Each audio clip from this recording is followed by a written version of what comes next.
Hello and welcome to RPG Research. I'm your host, Hawke Robinson, president and founder of the 501c3 nonprofit RPG Research, studying the effects of all role-playing game formats and their potential to help improve lives. This is Monday, March 4th, 2019, and we've just finished our administrative meeting, and now we're going to be talking about assessment and kind of paperwork and considerations for running games, codes of conduct, these important things for games. So that's what we're going to be covering tonight. We won't be able to get through all of it because I actually have a lot of forms. It's like 15 different forms. Many of them are one page and some of them are several pages. We don't use all of them all the time. We use different ones at different times for different needs. And some of them are a few years out of date, and so your feedback will help. I'm going to have to hurry and try to print some up here because of the new versions. John, could you, or actually Riley, since you're a little closer, could you grab the thumb drive out of the printer for me, please? Because I need to, I still don't have the adapter because of the stupid USB-C transition. I have to set it. Thank you. Oh, I got to get the, we've overhauled all the wiring in here. Things are getting a lot better, but things are still in flux. So, flux capacitors. That's what I said. But we're going to be talking about assessment tools. So we're going to use some recreation therapy assessment tools. For example, the cooperative assessment scale, the leisure and recreation interest scale assessment, and the leisure interest measure, which the LIM is a reasonable correlation potentially to player style. You know, we've talked about player styles a lot, which is a little different than a full player archetype, but play style. So we've often used as an example of play style assessment Bartle's taxonomy of player types, although I've always given the caveat, it's not a strong tool, it's just a good illustration. The research shows that the Bartle taxonomy doesn't hold up. It doesn't have strong reliability and validity, and in fact, they can't, and some of the tests that have been done against it can't even find a correlation to the explorer type at all, based on the criteria that Bartle used. That being said, Bartle did have an 8 player type in his full version, so a lot of people focus on the 4 types. He really had 8 types, but it creates a 3-dimensional model. Well, it's a 3-dimensional model instead of quadrants, and that hasn't got as much attention. But his stuff was not strongly supported by research. It was very interesting. It brings up some great conversation. So I've always kind of given that caveat that though we mention the Bartle taxonomy player type all the time, we don't actually use it. We use the shorthand because people get it, but it's not what we actually use for assessment. I've been trying to find better assessment tools for player types. There's a number of them out there. The research is still a little iffy, but some of them are definitely better than Bartle. But as I was reviewing my red book, which I forgot to bring in here, oh, burn it. Hang on, I'll be right back. Which is the assessment book that we love to use for recreation therapy and related fields. Danielle, talk about that book briefly, if you would. Okay. The red book has a distinction for each assessment. So it started off at about a pamphlet size, and now it has become over 2 inches thick worth of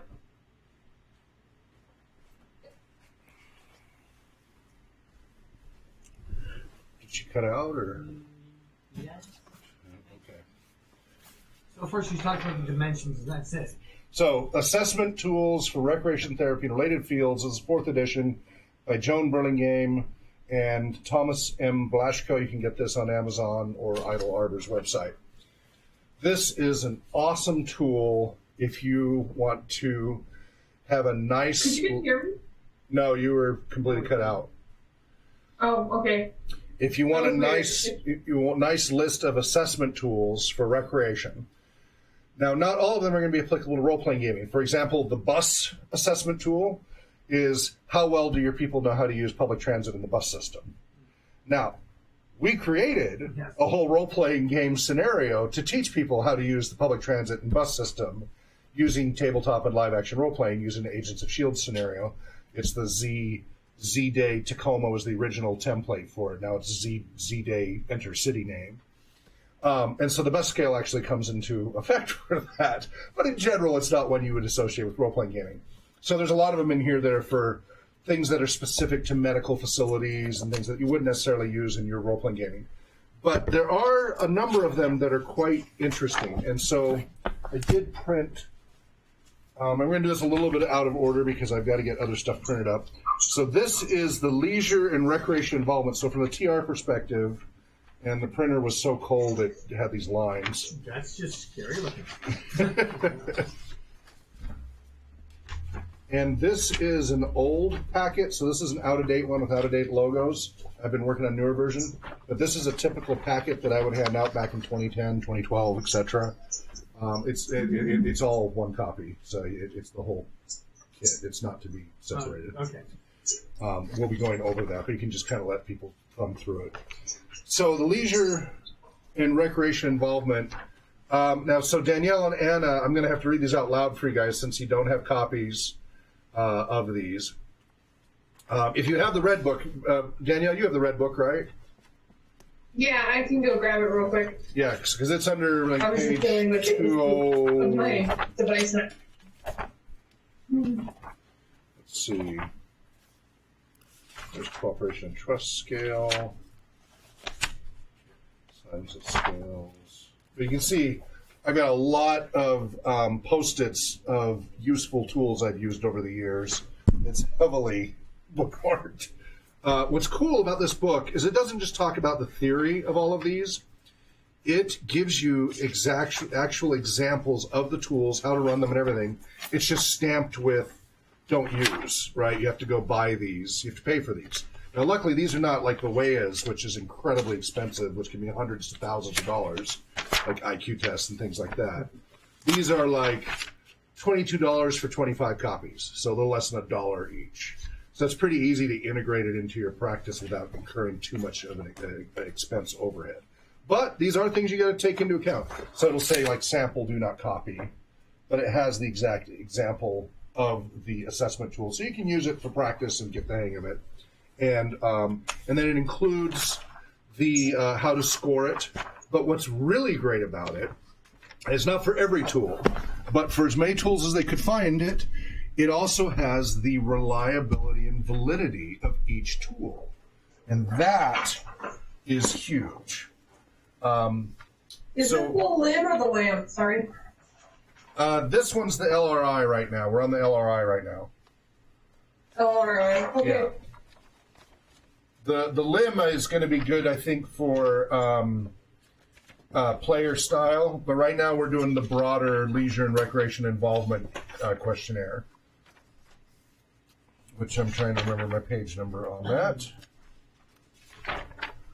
They even have like a boredom assessment tool in here to just see how much boredom they have. And there's a lot of great, free time boredom. And you can do a whole assessment on that. And the cooperation trust scale is one I want us to use because that's directly relevant to what you guys will be dealing with at the school. 519? What's that? Is it the one on 519? Well, that's the summary. You want the full version under... it's all part of the battery. Let's see. Let me go to the table contents. Oh, it's part of the battery? Okay. Let's see. Free time.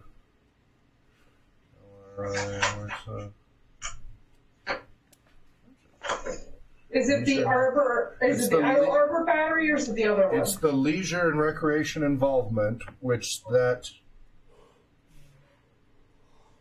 Hey, was that not in here? I know it's in here. The assessment of leisure and recreation involvement is on 523. Well, that's where they re-sum them up. I thought. Maybe not. Maybe you're right. Maybe 523 it is. I'm getting the limb. I always get the limb and the LRI mixed up because they're very similar. Yep. They test different stuff, but their style is very similar. Leisure, recreation, involvement. The actual thing is on 537. Yeah. Okay, that's it. That's the one. The assessment is starts on That is the one. Okay, so Anna, you'll have to kind of follow along. I'll read aloud as much as I can so you can kind of follow. So anyway, you guys each have this form. I would encourage you, for your own, just testing it out, go ahead and fill it out for yourself. And at some point we can go back through and do the scoring and such. So as I'm talking about it, go ahead and go through and fill it out yourself. I'm going to read this aloud so that Anna and others can follow along. Now, this is a high-level assessment tool. It doesn't tell us, like, player style. What this does is it gives us an idea of how much awareness of leisure and recreation people have, because most people actually are very poorly educated about their leisure and recreation options. Most people, their idea of leisure and recreation is when they're off work, watch TV or YouTube videos or cats or videos or whatever, or party, do drugs, things like that. Those are kind of like a lot of people, that's it. Older people go to the bar on the weekends, things like that. That's their idea of leisure time. Now, you have other people who are more active, who do outdoor activities, etc. But they, especially the populations we end up dealing with, who generally have lower incomes, disabilities, low self-attitude. Can you please mute your mic there, Danielle, when you're not speaking, please? It's sending a lot of noise. Yeah, I was waiting for a second to say, tell Anna that I have it streaming on for my picture. Yeah, I don't know if that'll help her. Or she can just click on that and we'll put the big screen on. Yeah, if you click on Danielle, is that visible? Yeah, if you keep moving it, though, she's not going to be able to read it. Does that work? It is visible, okay, but the quality is pretty low. Yeah, so I can't read any of the I'll read words. it aloud.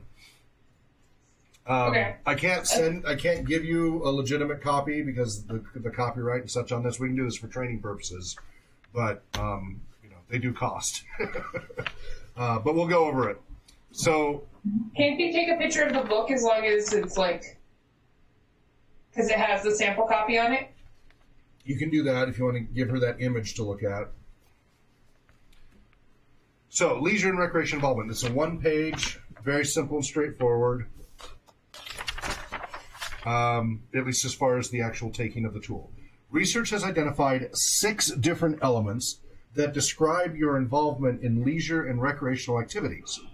The purpose of the assessment of leisure and recreation involvement is to help identify how important or not important each of these 6 elements is to you. By answering these statements, you can better grasp why you might want to engage in leisure and recreation activities. There is no correct score. This scale tells you about how you feel about your free time and leisure. Read each statement, then circle the number to the right of the statement that best describes you. So this is on a 5-point Likert scale, Likert, going from 1, strongly disagree, 2, disagree, 3, in between, 4, agree, and 5, strongly agree. And there are 24 questions. And this is there was a longer version, but this is the one that they've settled on because as they did more and more testing. And remember, and I was talking about how some of these have better correlations to others. This one is considered for readability. So a lot of these have what age level that they're expected to be able to understand it at. And this one, there's different. They've got the Flesch-Kincaid grade level of 9. So they think it's about a 9th grade reading level, which sadly nowadays more people are about the 3rd to 6th grade reading level compared to 20 years ago when more people were at the 11th to 12th grade reading level. It's really gone down. But 9th grade's not too bad. It's not too technical. And so that determines the words that are used and the formatting, etc. And we want to keep that in mind because if you give this to a 5th grader, they're going to struggle with it. So you wouldn't want to use this version of the form with the 5th grader. That's why it's important to know. Let's see.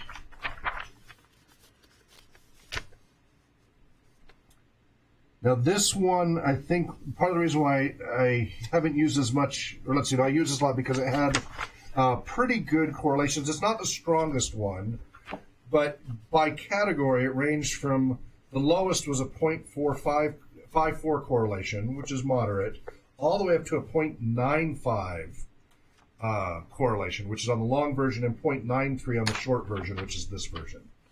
And So correlation, a perfect correlation is 1-to-1, would be 1.0. An inverse correlation, a perfect inverse correlation would be negative 1.0. No correlation would be a 0. Basically, anything in the below 0.2 range, it's 0.2 down to 0 or up to negative 0.2, might as well be random. There's no real statistically significant. And 0.2 to 0.4 is considered weak correlation. Yeah, there's something there, but it's not really trustworthy what you can correlate with. You start getting about 0.4 to 0.6. Okay, we've got it's a slight correlation, but it's notable. It's worth noting. 0.6 to 0.8 is a moderately strong correlation. Like, this is pretty good. And a lot of assessment tools out there, even the expensive ones, only have like a 0.5 or 0.6 correlation in their validity and reliability. It's surprising how low some of them score.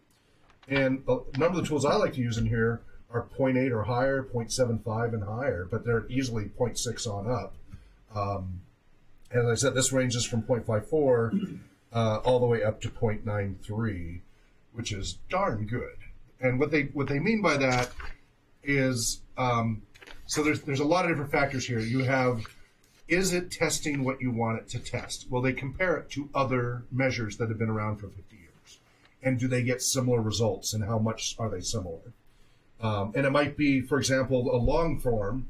The MMPI, is 500 questions, and but it's a go-to because it's been around a long time, and they have a lot of data to back up. It has some weaknesses, forced choice and all these other things, but there's a lot of data there. So if you're comparing to an MMPI results, long form, and then you create the short form that's only 24 questions, how well do the results correlate between the same patients? Do you get the same thing? And then that's your correlation. Also, there's the test-retest reliability. If John runs this test with a group of people, then Riley runs this test with a group of people. Now, they got to be trained, appropriate people, but they're trained to run it. Then Shane runs it. Are you going to get the same scores pretty much? A 1.0 means you all got exactly the same scores with all your groups, no matter who was running it. That's really important, because if you see that it's only like a 0.2 between different people running the exact same test, something's broken. Now, it might be your training. It means that it's too training dependent. It's a tool that requires too much training, which can happen with the WAIS and WISC and things like that. Or something is broken in the tool. So that's a really important reliability factor. Is it actually testing for what you want it to test? So these categories that we're looking at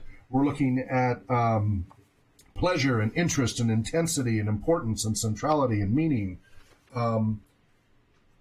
When you compare other tools in each area, are you actually testing what you want to test for? If somebody scores high in importance, but then they don't do any of the activities that they claim are important, that doesn't look like there's a good validity going on there for what you tested for. If they scored high, then it should have shown high, hopefully, in their behavior. Something's wrong with the test.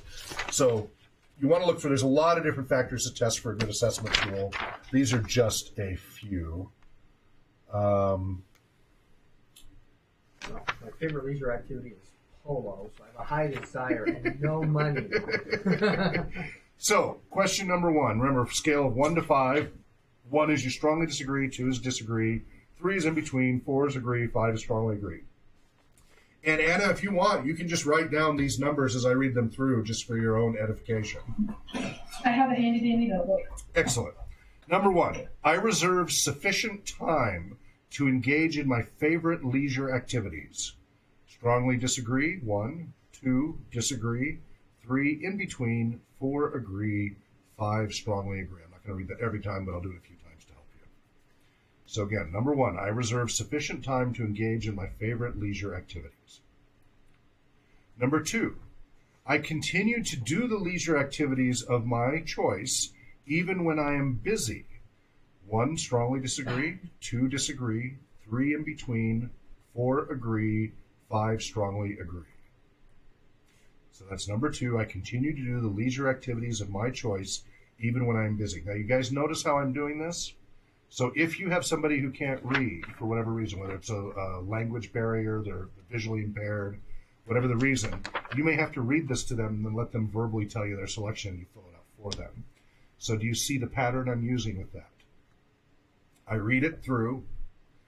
I then read the choices, and I go back and read it again and give them time to make the choice. So you keep doing that. It's slower, obviously, but you want to be careful about that, especially if they have any cognitive impairment. Now, I think so these are often also rated for, so it's ninth grade education. They often will also say the IQ level. So usually they try to keep it at 80 or above. This one, I don't know if it has the IQ level listed. So, yeah, I don't see it on this one. It also, the book tells you exactly how you're supposed to give it when you give it orally. Yeah, there's a verbal instruction section. And how you're supposed to give it if you're just handing them the paper too. Yep. Like the environment and That it's not distracting, etc. So that's all part of you being trained to apply this tool, which you're getting a little bit of here, but we're being a little less formal. You are not trained after this session to administer this test necessarily. All right. Again, this is a pretty easy one to do, but there are important things because there's a whole priming factor. What you say and how you say and the environment you're in can affect the consistency of these tests, especially when there's all these distractions like we have here in the studio. Number 3, there is a focus for my leisure choices. 1, strongly disagree. 2, disagree. 3, in between. 4, agree. 5, strongly agree. Number 3, there is a focus for my leisure choices. Okay, I'm going to stop summarizing the numbers here just for the sake of getting through this meeting. Number 4, my leisure activities are parts of my lifestyle. 1 through 5. Number 4, my leisure activities are parts of my lifestyle. Number 5, my favorite leisure activities give me pleasure. My favorite leisure activities give me pleasure. Number 6, after completing my leisure activities, I usually feel satisfied and full. Number 6, after completing my leisure activities, I usually feel satisfied and full. Number 7, I identify with the leisure activities I favor. So to explain that to you guys, for those who identify as gamers and such, or basketball players, or whatever, they may have a lot of identity there. Now, you would not do that during the test and explain these things, but again, we're talking about these things, so we are. Number 8, I take pride in the leisure activities in which I engage. I take pride in the leisure activities in which I engage. Now, for a long time, I was a closet gamer, right? And it wasn't necessarily pride or anything, but I was hesitant to tell anybody at work or anybody could get back to work that I was involved with gaming for fear it would affect my ability to climb the corporate and executive ladder and such, because I knew for a fact it would have a negative effect. It would interfere. And that's a problem with a lot of environments. I do think it's starting to swing around, getting better, especially as we hear of all these famous people that are also gamers, but it's still... Oh, yeah. There's still a stigma. It's still rough. And it can be many different types of stigma. My stepfather, who's passed, but he was Jewish in Utah. He grew up in much of his life in Ogden. He wasn't originally from there, but he was regularly passed over by people who came, because it was Utah's Mormon run. He worked as a financial advisor, and he kept getting passed over for promotions for people who came back from their missions. Like they came back from their mission and immediately got jobs above him with no qualifications and such. Part of it was he wasn't Mormon. There was a good old boys club there. Not surprisingly, that corporation eventually went under after he left. Let's see. Number 9, I usually want to know more details about the leisure activities that interest me. Number 9, I usually want to know more details about the leisure activities that interest me. 1 is strongly disagree, 5 is strongly agree, you got everything in between. Number 10, engaging in my favorite leisure activities expresses my wishes. Engaging in my favorite leisure activities expresses my wishes. Number 11, engagement in my favorite leisure activities is worthwhile. Number 12, I practice the skills required to improve my leisure performances if needed.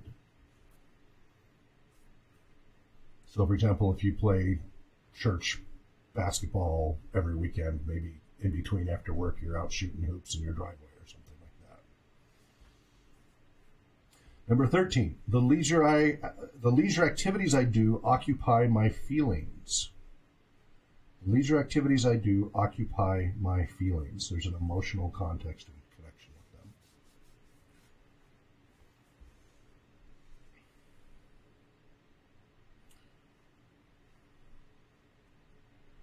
Number 14, my favorite leisure activities help me to discover many things about myself.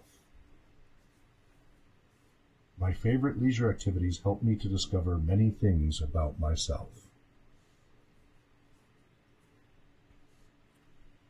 Number 15, my choices of leisure activities give a sense of inner freedom for me to do what I desire. My choices of leisure activities give a sense of inner freedom for me to do what I desire. For example, Bill talking about wanting to be a hero and stuff. Right. He doesn't get to do it in real life. He feels.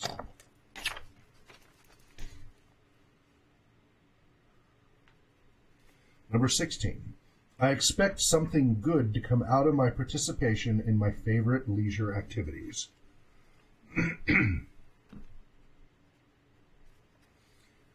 I expect something good to come out of my participation in my favorite leisure activities.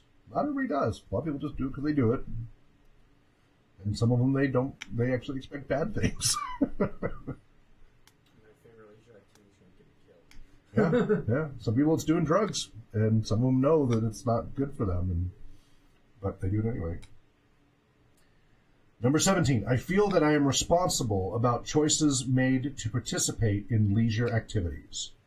Number 17, I feel that I am responsible about choices made to participate in leisure activities.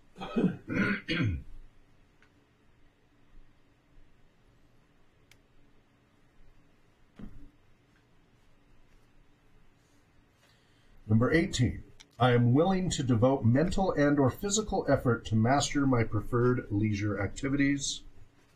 Number 18, I am willing to devote mental and or physical effort to master my preferred leisure activities. So in gaming context, it's reading the books and learning the systems and listening to shows, etc. Number 19, I like to do my leisure activities well, even when they require a great deal of time and effort. 19, I like to do my leisure activities well, even when they require a great deal of time and effort. Number 20, for my preferred leisure activities, I am willing to invest my money, time, and energy. Some people aren't. Some people, they just want to go running and they don't have to pay anything and just, they'll do the time, but they don't like to do the other things. It just depends. Yeah. For my preferred leisure activities, I am willing to invest my time, my money, time, and energy. 21. Without engaging in my favorite leisure activities, life has no flavor. 21. Without engaging in my favorite leisure activities, life has no flavor. 22. I express myself best when I am doing my favorite leisure activities. Express myself best when I'm doing my favorite leisure activities. 23. My leisure activities give me a sense of value in my life. My leisure activities give me a sense of value in my life. And number 24, I do not know what to do without my leisure activities. I do not know what to do without my leisure activities. Now, we are not going to go through the whole scoring process and all for this, but what's important is you'll see how each of these have little divider lines in it for sections. There's 6 sections to this. In the importance, pleasure, interest, intensity, centrality, and meaning, between these questions. That's what they're trying to determine, is how important these activities are to you, the pleasure derived, the level of interest, the level of intensity, how central it is to your life, and the overall meaning it has for you. So it's interesting. And I was making little notes about which ones like are really strongly RPG correlated, which was kind of like 12 through 20 had a lot of RPG ones. So I practice skills required to improve my leisure performance if needed. Favorite leisure activities help me discover many things about myself. My choice of leisure activities give a sense of inner freedom for me to do what I desire. We're talking about that, etc. So there's a few there that you could really, if it's a role-playing game activity, you could see some interesting info from that. So there's a whole then scoring assessment where you go through the admin then goes through and will pass. This is an actual paid for copy. You add up the scores for each section, and then you're able to get your total scores for each one. So you can take a quick look through that. So it's divided by importance, pleasure, interest, intensity, centrality, and meaning. Yep.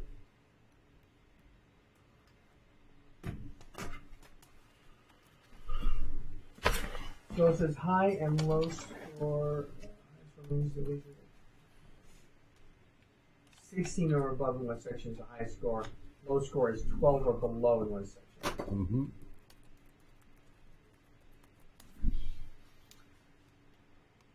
And you want to look for the very highs and the very lows, especially, right? When a lot of stuff's in the middle, but the very highs and very lows really stand out. Let's see here. I'm going to send all these PDFs. So 13 puts me in the middle. Got it. Yeah. Almost everything else it's all high. Right. And which activity were you thinking of generally? Role-playing games. Yeah. So we said 16 or above is considered a high one? Did you hear that, Anna and Danielle? That 16 or higher for each section is considered a high score? And are each of the sections just separated by the four questions? Yes. 4, Yes. 8, 12, 16, 20, 24.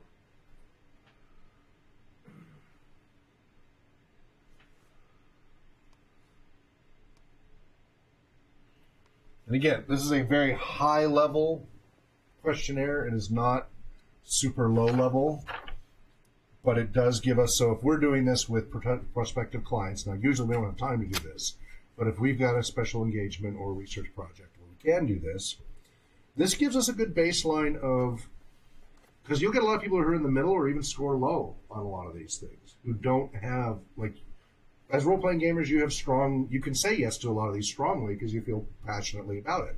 But a lot of people don't have that passion about their recreation and leisure time. They're kind of blah. It's a lot of meh. A lot of meh. A lot of people go around meh. They live their lives in meh. Well, for me, I was thinking about role-playing games. There's a lot of, but there's other things that I do outside of this that I'm also. Yeah, me too. But it's also kind of, for me, what I do with leisure is kind of like what I want to do, like career-wise, just the direction I'm going. So it's kind of, they're intertwined. Sure. And so. Which means you want to put in the time and energy Oh, yeah. and skill development and all of that. And a lot of people, no. That's not what they want to do. I think so highly my leisure activity. I want to make money doing it. Yeah. I mean, I actually got a chance to do this in the wild, at my internship, Yep. and you'd be surprised at which ones they all of a sudden say one at, because they will be giving you all fives, and then you'll ask a specific question, and I don't know where that one will be a one. Yep. my lowest score I think was- that's as far in depth as I can go. What's that? I said I think that's all I can discuss about that, though. Yeah, you have to be careful. You said enough. Mm-hmm. Well, you can be pretty abstract as long as it's not personally identifiable info. You can talk about Yeah. case studies without, as long as you don't give away any personal stuff. Yeah, You can which say, is why I was fine with saying that, but Yeah. I didn't want to say much more. Sure. Riley, do you have any comments on this? No. I feel that, I guess it fits. I mean, that's kind of what it's supposed to do. stick with me. Like, I'm not very. I don't do my activities to. What's the last one? Provide meaning. Yeah, I don't do my activities to provide meaning. I'm just. And most people don't. Yeah. Yeah, most people, it's frittering away the time or whatever. That's where I got my low scores. Was for the meanings. Yeah, and then I got 19 in the centrality. And it's okay. It's not; these are not terrible things. But if you look at Maslow's hierarchy needs and things like that, when you're able to get these, first you got to take care of the base. You got to take care of survival first, or you're not going to have leisure and recreation time to begin with anyway. I just skip the important things and just. But as you start to have more free time, then you're looking at ways to grow and better yourself as a person. And recreation and leisure is part of the equation. It's not the only part, but it's an important part in that self-development. All right. And some people who will mostly have time for recreation and leisure will score themselves low on that because they don't perceive it necessarily as recreation and leisure. Occasionally. Right. Yeah. A lot of times people don't even know. That's where the leisure education part of a recreation therapist comes in. A lot of people don't even realize that they have hobbies and interests in recreation and leisure, but they don't do them for whatever reason. They plop down in front of the TV or their phone or whatever, and that's it. And those are not rewarding. And they want to do these other things, but for whatever reason, they don't think it's. A lot of people feel recreation and leisure is not valid. That doing so, they should be working all the time and doing something of value and serious, and if they do anything they really enjoy, that they're wasting time and they're not doing what they should be doing. So there's a lot of guilt associated with their favorite activities. So then they end up doing nothing, and they just veg, and it's very unfortunate. You'd be surprised how many people you interview. Well, I'd really like to do this, but I'd really rather be doing something productive. And so what do you do? Watch YouTube videos or shows or something. Well, that's productive. We'll hang out with friends on the weekends. At least I'm socializing. And what do? Well, we get wasted on the weekends. That's effective. Yeah, and we watch funny videos, stoned, whatever. So it's very interesting the dichotomy that happens in people's response to these things. All right. I'm trying to get all these moved over to thumb drive so I can print them all out. So the next one I'd like us to look at, Danielle, will be on page 210. It's the Cooperation and Trust Scale, the CAT. And I don't have handouts for this, so it's going to be the same thing. Just use like the back side of your papers, which you already have. And I'll read them out loud to you. And you'll see, especially for at-risk populations that we deal with, how important this is. Let me get these downloaded. How many questions? There are 15. And it is a similar Likert 5-point scale. 1 is strongly disagree, 2 disagree, 3 uncertain. I think I got the wrong page. What page did you say again? 210. What, 10? 210. Oh, 2. I heard 4. Okay.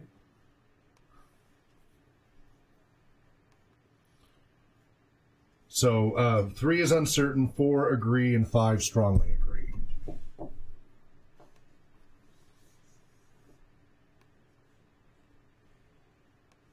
So it's the same scale. Yeah, it's a 5-point Likert scale, but uncertain is the difference in the middle. Okay. But it's important you spell that out because there are subtle different effects that happen otherwise. All right. Below is a set of questions which we would like you to answer honestly. By answering these questions and looking at your score, you will be able to learn more about yourself. There are no right or wrong answers. The purpose of the CAT is to measure the degree of cooperation and trust that you feel. Directions. Listed below are 15 statements. To the left of each statement is a line for you to indicate how much you agree or disagree with the statement using the following responses. 1, strongly disagree, 2, disagree, 3, uncertain, 4, agree, 5, strongly agree.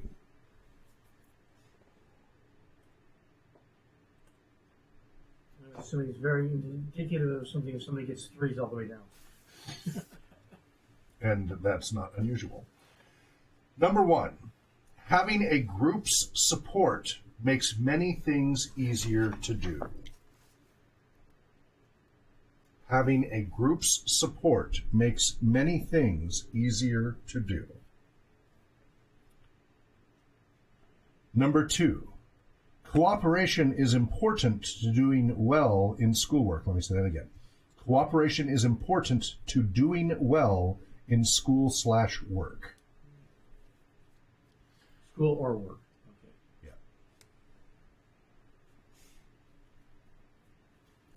Number 3, employers think a cooperative attitude is important. Employers think a cooperative attitude is important. Number 4, cooperation is more enjoyable than competition in sports and games. Cooperation is more enjoyable than competition in sports and games. Number 5, helping others is enjoyable. Helping others is enjoyable. Number 6, trusting others is often a mistake. Trusting others is often a mistake. Number 7, working as a team means taking orders. Working as a team means taking orders. Number 8, team sports and games are often frustrating because the mistakes of others can cause you to lose.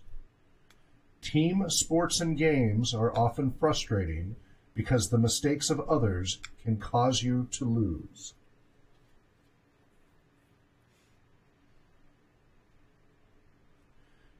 Number 9, showing compassion and caring for others is often not rewarding. Showing compassion and caring for others is often not rewarding.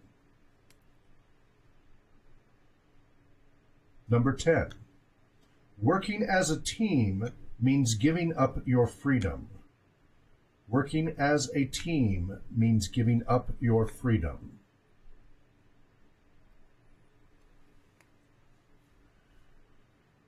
Number 11, a group can often produce results greater than those of any individual in the group. A group can often produce results greater than those of any individual in the group.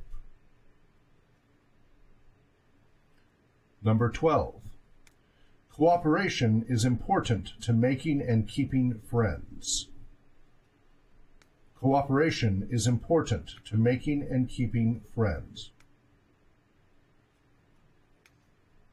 Number 13, taking risks is an exciting part of life.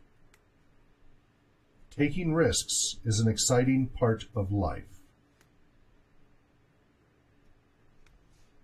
Number 14, sharing is often enjoyable. Sharing is often enjoyable. Number 15, success in the world is based more on your ability to cooperate than your ability to compete. Success in the world is based more on your ability to cooperate than your ability to compete.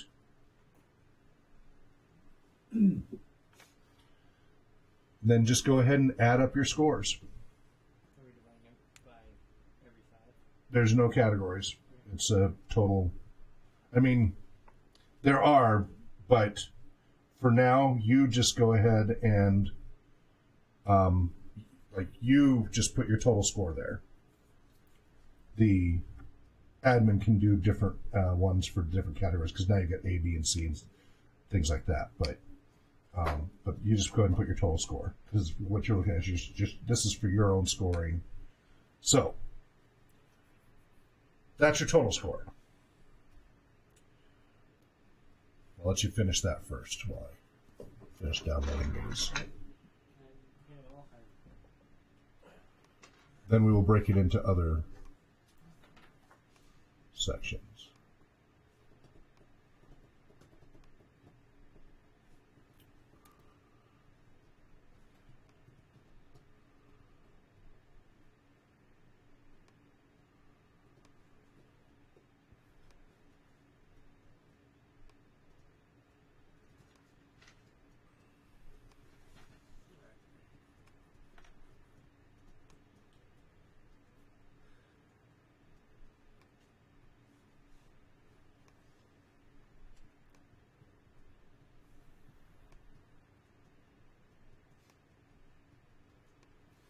All right.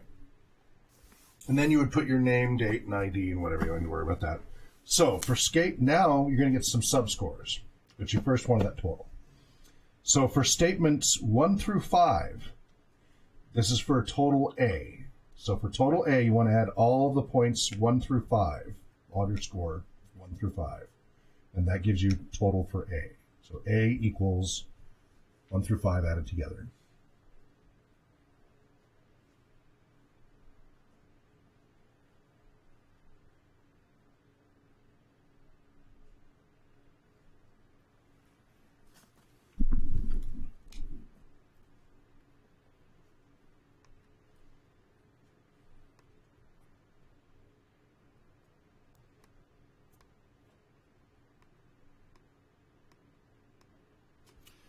Okay, for B, you're going to add 11 through 15. So add your total scores, 11 through 15, and that's what equals B.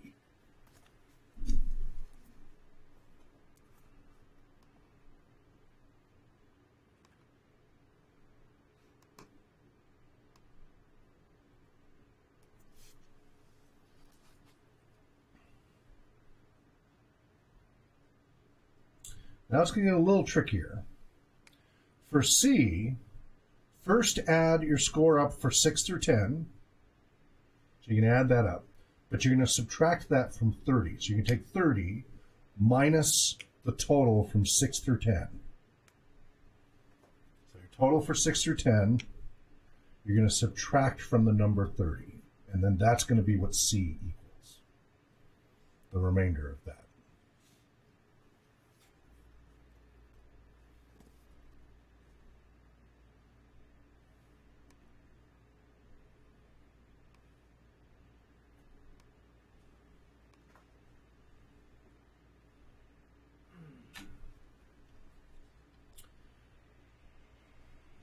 Now, you're going to add A plus B plus C.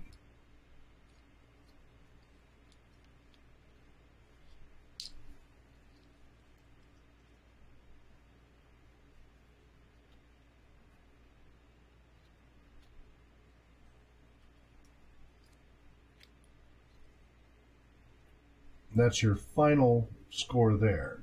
So, the average is 42. Life, the universe, and everything.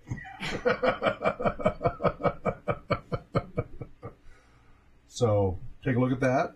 Make notes. You don't need to share it publicly. You can if you want to. Anna, were you following along okay there? Yes, I was.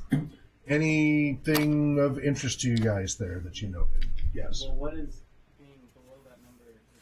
So average means you have an average level of cooperation and trust, that you feel on average about the same amount of cooperation and trust feeling as others who score on average.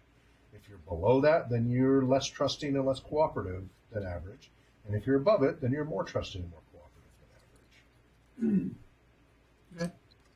So anything surprising for anybody there in the results you got? Anything pretty much what you expected? I'm a lot more cooperative than I would have thought, considering that I'm not overly fond of group projects. Right. And often there's issues with the way group projects are done. So maybe you want it to be better, but a lot of projects have just kind of sucked, especially in school. Because it's hard to, because that can be a different environment. Once you get out in the professional world, it can be more dog eat dog, but also people are usually more cooperative. You get a lot of people in school, especially like high school and stuff, they don't want to be there, and so it can be really frustrating because one person ends up doing all the work and things like that. Once you get out of high school, that starts to usually improve. Depends on where you are. So, yes. What's the highest and lowest possible score? Lowest possible would be 25, and highest possible would be 5 times 15. Oh, but Well, no, yeah, subtract. That's right. No, we'd have to do that. That- that's pretty much actually, 12. no. It'd be, the lowest is 15, and the highest is 75. So in this test, so it says adapted IQ score of 80 or above should be able to take it. A mental age of 11 years or above. Rancho's Los Amiga level of 7 or above. You guys familiar with the Rancho's Los Amiga scale? Nope. It's one of the scales used to measure somebody's level of functioning, like coming out of a coma. When you're in a coma, it's Rancho's Los Amiga scale 1. You're just kind of starting to have some stimuli. It's 2, but you really can't do much. 3, you can start doing interactions with. If you guys watch my traumatic brain injury video in role-playing gaming, I talk about the Rancho's Los Amiga scale in there. Reality orientation level of mild to no orientation disability. So they need to be reasonably oriented to be able to follow the scale. Supposed to be able to complete it within 10 minutes. The math skills required, about 4th grade math skills. And Or none if somebody else does. developmental levels of cooperation, self as agent level 1, passive recipient level 2, single active agent level 3, dual active agents level 4, dual active agents with communication level 5, a little bit of the Tuckman stuff kind of related to that. Reliability and validity, 0.75 to negative 0.75 or greater. And with adolescents, they found it in the 0.79 range and such. So pretty good correlations there. And there's more numbers in that range. And it's pretty straightforward. It doesn't drill in a lot of details, but it gives you a general feel. If you get people who are at-risk youth and such, they're probably going to score pretty low on this. And you're going to want, that's something to watch out for. And if you get someone at your table who scores very low, they're going to be resistant to cooperating in group play. And you're going to want to work extra hard to try to educate them about the benefits of cooperative play. You'll notice some of the questions were negatives, right? They were talking about how working as a team means giving up your freedom. There are a lot of people who believe that. And it's right. There is a certain amount of giving up your freedom to some degree. The question is, do you get more out of it or not? And is that how you're looking at it? Some people are more threatened by that than others. A group can often produce greater results than those of any individual in the group. There is an exception to that. I think I talked about that in a lecture some months ago, where research shows that on the whole, groups can be more successful than any one individual, except when it's emergency situations and very limited time factors or highly specialized skills. This is your lecture on Tuckman. That was under Tuckman? Okay, as we were going through all of that, talking about the advantage of group working as a team as opposed to individual. There are times actually the individual has an advantage, but 90% of the time the group has the advantage. Again, if they're a well-running group, if they're performing well. A storming group does not outperform the individual. Anna, any questions or comments? Not yet. Okay, Danielle? Nope. Okay. At some point, we'll have to go over the free time boredom scale. It's kind of interesting. So the first one, our leisure and recreation involvement, just tells us this person needs more education and needs to value their leisure. Exactly. It's a high level, just recreation awareness. It's part of how well educated are they about leisure and recreation, a high level one. Now, there's a whole battery that you can take, but it's pretty lengthy. It's also kind of expensive. It's more in the $60 range rather than pennies. So, but there's a whole battery. If you really want to figure out what their leisure education level is at, it includes about 4 or 5 tests that you take all together as a battery. And you get a really good picture about their leisure education and their needs. I have not used the full battery except in full rehab centers where they have a lot of time and willingness to fill out a lot of paperwork. I haven't used the full battery with any role-playing game research or anything like that. It seemed a little more tangential to the research I was doing at the time. So I'm going to try to hurry and get these printed. So you got 3 of you, so I'll just do 3 copies.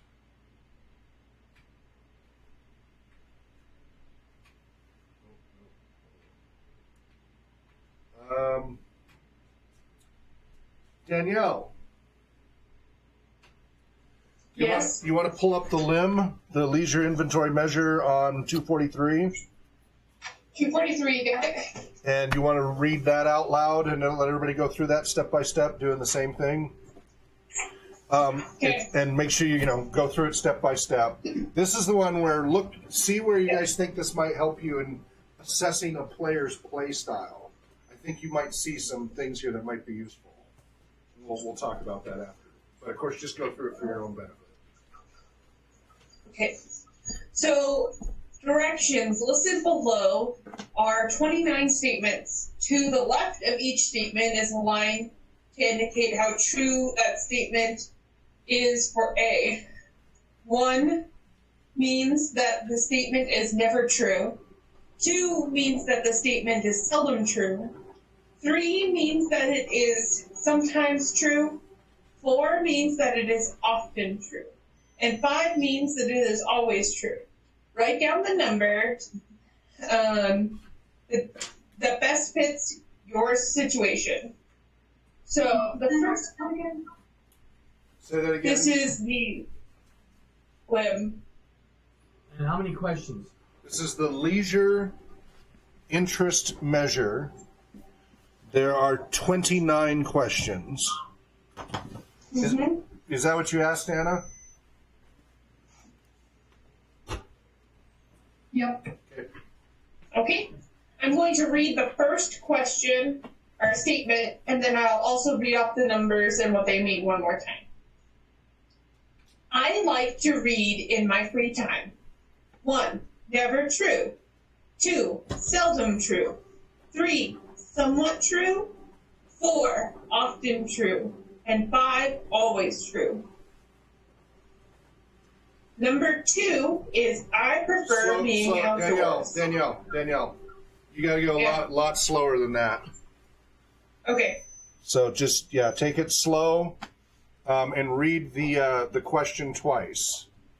Question choices. Question 1 again was I like to read in my free time.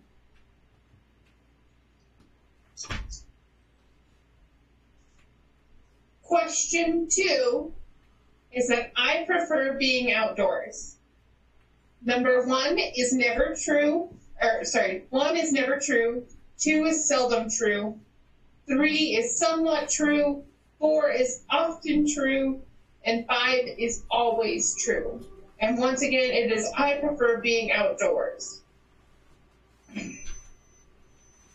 Question 3 is I like to work with materials such as metal or wood in my leisure time.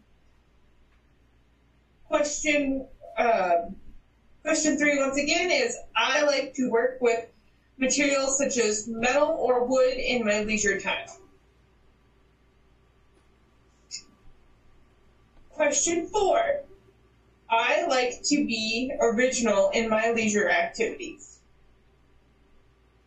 Once again, I like to be original in my leisure activities. Question 5, I appreciate the cultural arts.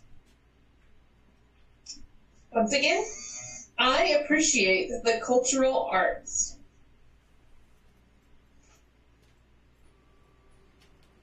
Question 6, I am committed to serve as a volunteer worker in one or more service organizations or activities.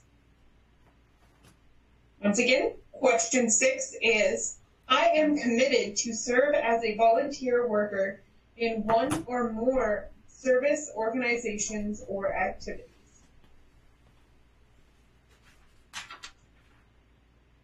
Question 7, I prefer competitive physical activities. Question 7 again. I prefer competitive physical activities. Question 8. I use my leisure as a chance to meet new and different people. Once again, for question 8, I use my leisure as a chance to meet new and different people.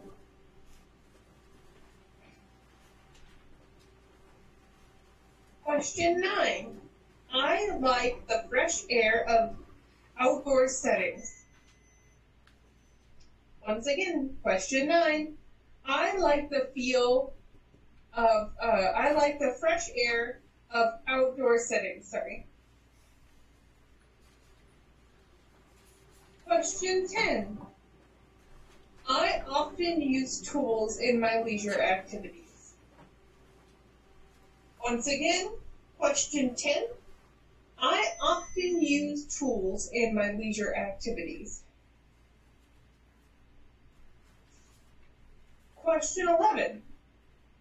I like to create artistic designs in my leisure time. Question 11 again. I like to create artistic designs in my leisure time.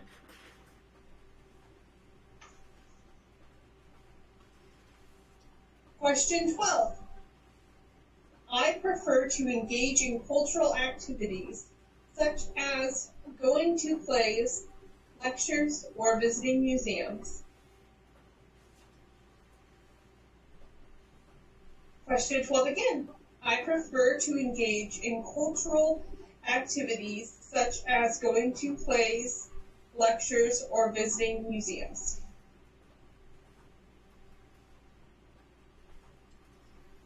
Question 13. I often participate in service activities in my leisure time. Question 13 again. I often participate in service activities in my leisure time.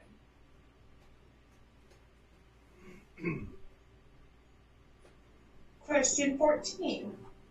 I prefer activities which require a higher degree of physical activity. Question 14 again. I prefer activities which require a high degree of physical activity.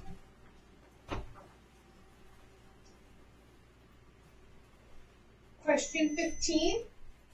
I use my leisure to develop close relationships with others.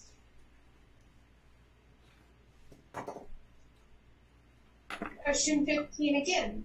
I use my leisure to develop close relationships with others.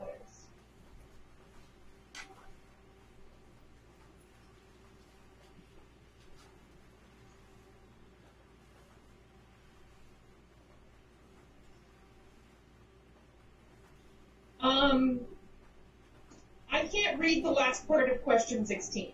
16? Yep, because Sam put it over it. Oh, yeah. I think it rephrases it somewhere. Let's see.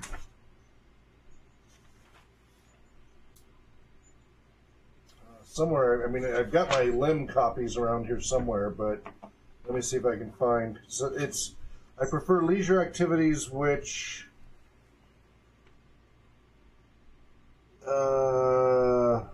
something outdoor environments. Let's see.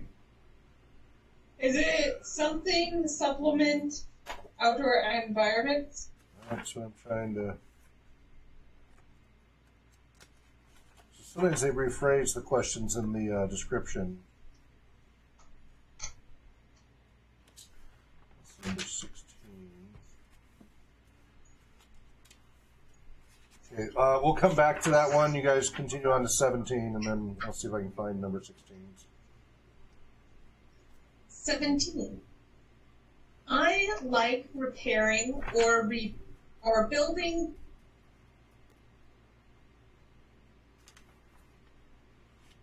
We lost you.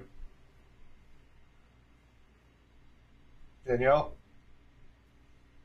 Hello, Danielle? No! Number 17. I like repairing or building things in my leisure time. I like repairing or building things in my leisure time.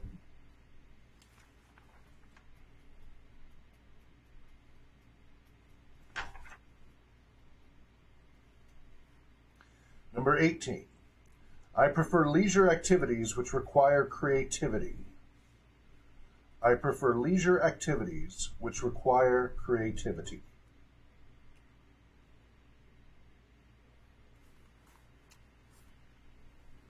Number 19. I like to observe local and national cultural events. I like to observe local and national cultural events.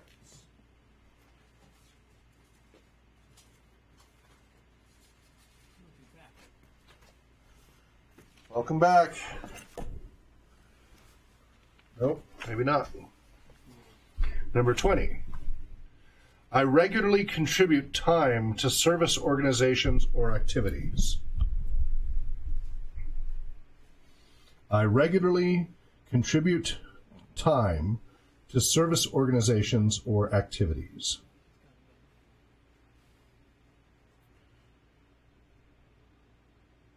Number 21. I prefer physically oriented activities such as sports. 21. I prefer physically oriented activities such as sports. You want to take over at 22? Sure. 22. I prefer to engage in leisure activities which require social interaction. 22. I prefer to engage in leisure activities which require social interaction. 23. I prefer to engage in leisure activities which take place in outdoor environments. 23. Again, I prefer to engage in leisure activities which take place in outdoor environments.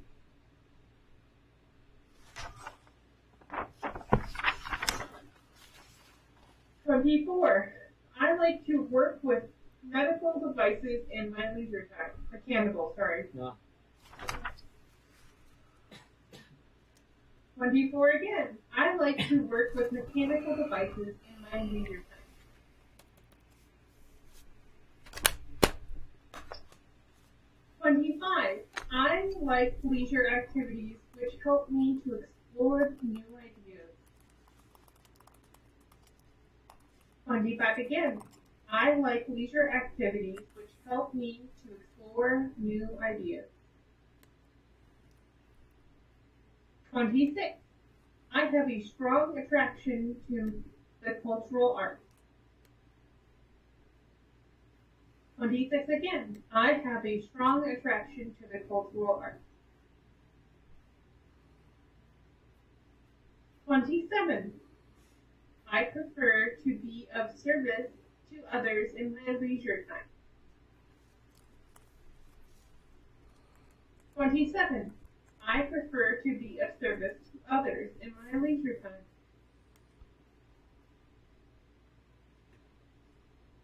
28. I like leisure activities which require physical talent.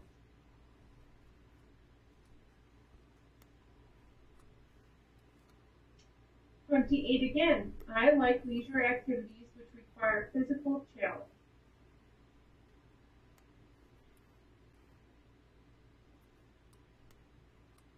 29. I prefer leisure activities which help to develop friendships. 29 again. I prefer leisure activities which help to develop friendships.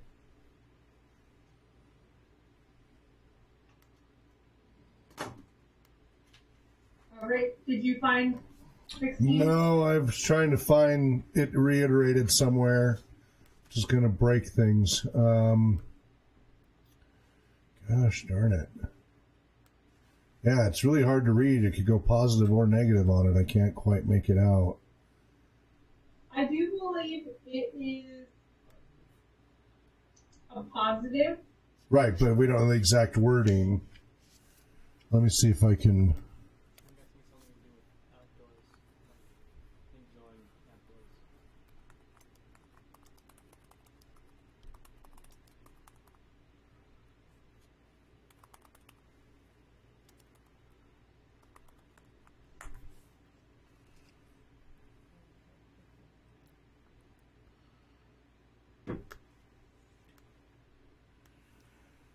Well, okay, before we get into that, do you guys see how you could use parts of this to maybe correlate what type of RPG format might be most appealing?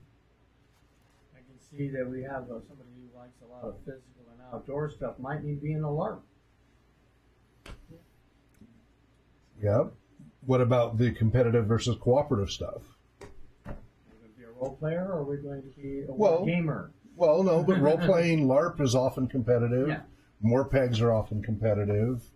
You can have competitive RPGs. It's just tabletop is generally not. Well, even within the party, though, different personalities. You know, somebody who wants to be more cooperative and service-oriented, you could recommend they play a cleric. You know, and someone who likes to use their brain, you know, they can be a trap-solving rogue. And Okay, found it. Number 16. I prefer leisure activities which allow me to be in outdoor environments.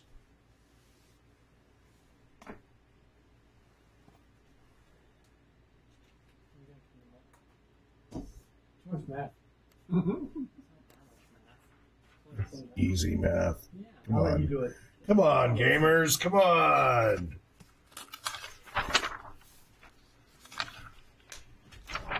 Numbers at least right. So, we'll talk about scoring in a minute. But the areas measured, there are 8 areas measured with this leisure interest measure. Physical, outdoor, mechanical, artistic, service, social, cultural, and reading. And generally, the correlations were good except on artistic.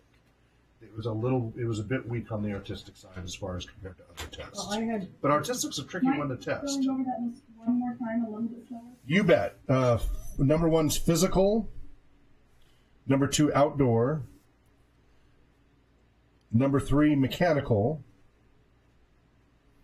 Number 4, artistic. Number 5, service. Number 6, social. Number 7, cultural. And number 8, reading. And the validity reliability scores were pretty high across except for the artistic one. That one was a weaker area. I would like to quibble about one point. Yeah. I don't really like to repair things, Mm-hmm. but I do like building and creating new things. Okay. So Right. that one. That's kind of craft versus, yeah, I mean, yeah, you're going to have a variation on that. And there was a longer version of this test that was 500 questions. Ooh. And statistically, it picked out a few of those variants, but they were able to whittle it down to this 29 by testing and shrinking and Well, shrinking. I guess it's more a matter of I don't mind repairing stuff, but I never look at that as leisure. When I'm repairing stuff, it's because something went wrong. Right, So but other that's never going to be a it's happy leisure. situation. Sure, yeah. Like working on old cars and stuff. You know, fixing up old cars. I enjoy a certain amount of that. You know, if I have to rely on my transportation vehicle, not so much. Yeah. Restoring my old '67 Mustang and '71 Camaro and '68 Coronet and Changing a '74 really flat Charger. tire in the snow. Yeah, not so much fun. You're not bitter. Well, it's things Not like bitter at all. tools. You like to work with tools. By actual definition, this and this are both tools. Yeah, okay, but see, now you're overdoing it. Now you're overthinking it. So again, it's generally go with what your first gut response is, and just write it down and don't overanalyze it, and just go with it. When you hear that phrase, what's your immediate reaction? That's usually what you want to go with. If you start to get into analysis paralysis, you've gone too far. Go back to your initial reaction. It's really easy to overanalyze these. I overanalyze number 3 because it says like original, and I'm like, I like creative, but I don't think anything I do is original. Well, yeah, you could quibble about what's original. So. What? Number 3? What? Creative. They said I like your leisure activities to be things that are original. You mean number 4? Number 4. Okay, number 4. Did you then. get your numbers off? Maybe. Okay. That's throw off your score. Okay. Adapted IQ of 80 or above. Mental age of 12 years or above. Rancho Los Amigos level of 7 or above. Reality orientation level of mild to no orientation disability. Typically 5 to 25 minutes for the patient to answer all 29 statements. Scoring should take the professional under 10 minutes. Most cases, professionals should be able to administer the assessment score and write a brief summary recommendation statement in 30 minutes or less. Now that's per person. So you can spend a whole day after doing a battery of tests filling stuff out. Lots of reliability and validity. And let's see, went through all the domains. As I said, they did a much larger version. They've done it with large groups, 252 individuals. So they've had some pretty good sample sets here. And they whittled it down and whittled it down and whittled it down so that it could be more manageable and less tedious. But again, they found that it held its validity and reliability pretty well. And that's what you want, is go as small as you possibly can without breaking the quality. Right. So we'll get to scoring in a minute here. Still, I'm looking for where I didn't use my highlighter on this one for some reason. I usually highlight all of the correlations. Yeah, it's not where. Yeah, it wasn't what I needed at that time. Which correlation are you looking for? I'm just looking for any of the validity reliability scores, but maybe I have that on a different thing. I don't see it handy here. Oh, there it is. Reliability coefficient for all 29 items was 0.87. That's really high.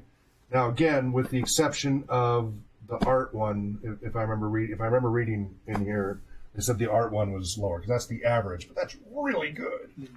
So that basically they personally interviewed people and found that what they did on there and the personal interviews synced up that well, except art. But art is really tough. Art is really tough. A lot of the questions were real. I mean, more of it was kind of going to appreciate art versus doing it yourself. Exactly, yeah. But even that didn't do that well. Okay. So that's the only thing to watch out for if you're doing this and you see something wonky with the art side. Just be wary of that. But all the rest of it, really strong numbers. No validity on this one for you. What's that? They don't have validity on here. They didn't write it as a number. Instead, they listed it because they did Pearson correlations, and it's explained. They didn't give a hard number. They used that it was good or very good, so they used the general ranges. Okay, scoring. So, subscore A, physical domain. To determine the individual score in this area, use the following equation. Take them for the answers to numbers 7, 14. Yeah, so this is A. You're going to have numbers 7, number 14, number 21, and number 28. You're going to add those four together and then divide by 4. So you make an average. That's your physical domain. So that's subscore A, physical domain. Add the numbers 7, 14, 21, and 28, and then divide by 4.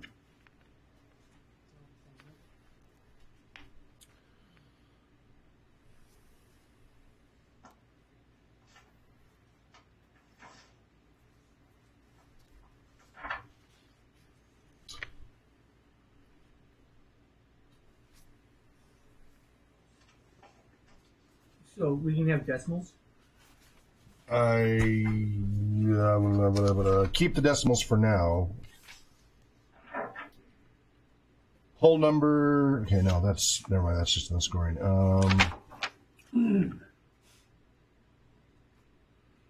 I think once you total it, you're going to round off. But go ahead and keep the decimal for now.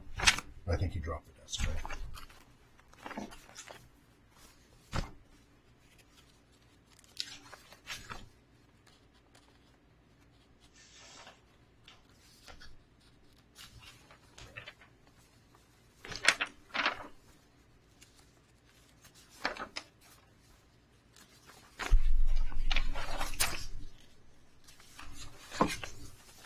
I don't see anything about the decimal.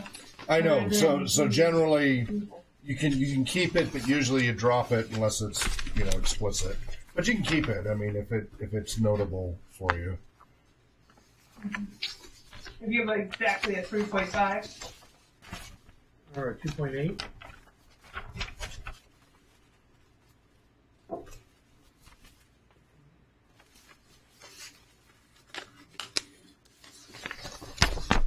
2.5.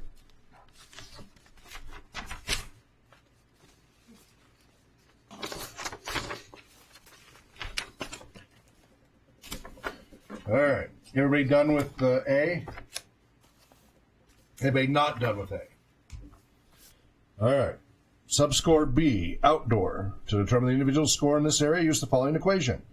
Add the numerical value of the answers given in items number 2, number 9, number 16, and number 23. So that's 2, 9, 16, and 23, and divide by 4. That gives you B, the outdoor domain.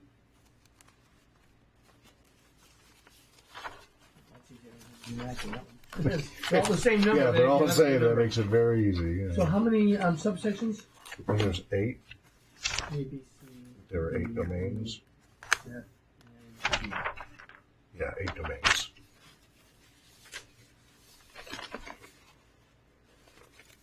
And domain A is what? Domain A is physical. B is outdoor. Anybody need more time on B? Okay, moving on to C. Subscore C, mechanical domain. So you're going to add numbers 3, 10, 17, and 24 to divide by 4. So that's numbers 3, 10, 17, and 24 divide by 4. That's C, mechanical domain.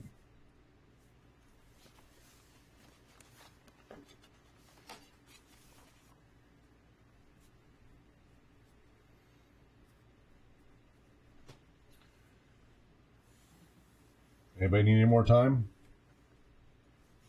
Okay. Subscore D, artistic domain. Going to add numbers 4, 11, 18, and 25 and divide by 4. That's 4, 11, 18, and 25 divide by 4. That's D, artistic domain. This is the one that wasn't as strongly correlated as the others.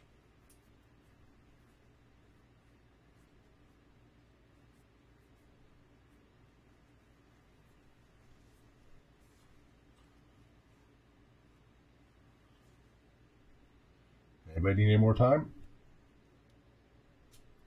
Okay. Subscore E, service domain. Add the numbers 6, 13, 20, and 27. Divide by 4. Numbers 6, 13, 20, and 27. Feel like bingo. Bingo!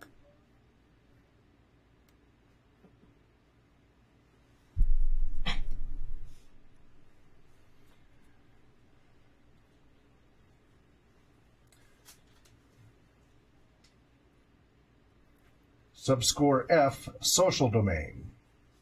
Add the numbers 8, 15, 22, and 29. That's 8, 15, 22, and 29 divide by 4 for subscore F, social domain.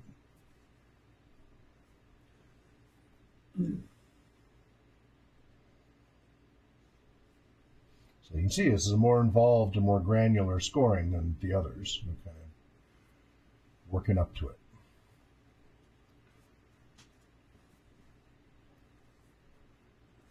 And there's, well, we'll talk about it in a minute. Okay. Subscore G, cultural domain. Add the numbers 5, the values of numbers 5, 12, 19, and 26, and divide by 4. That's numbers 5, 12, 19, and 26. Divide by 4. That's subscore G, cultural domain. Did service want 18? Service was 6, 13, 20, and 27. D had 18. Yeah, I know. Okay.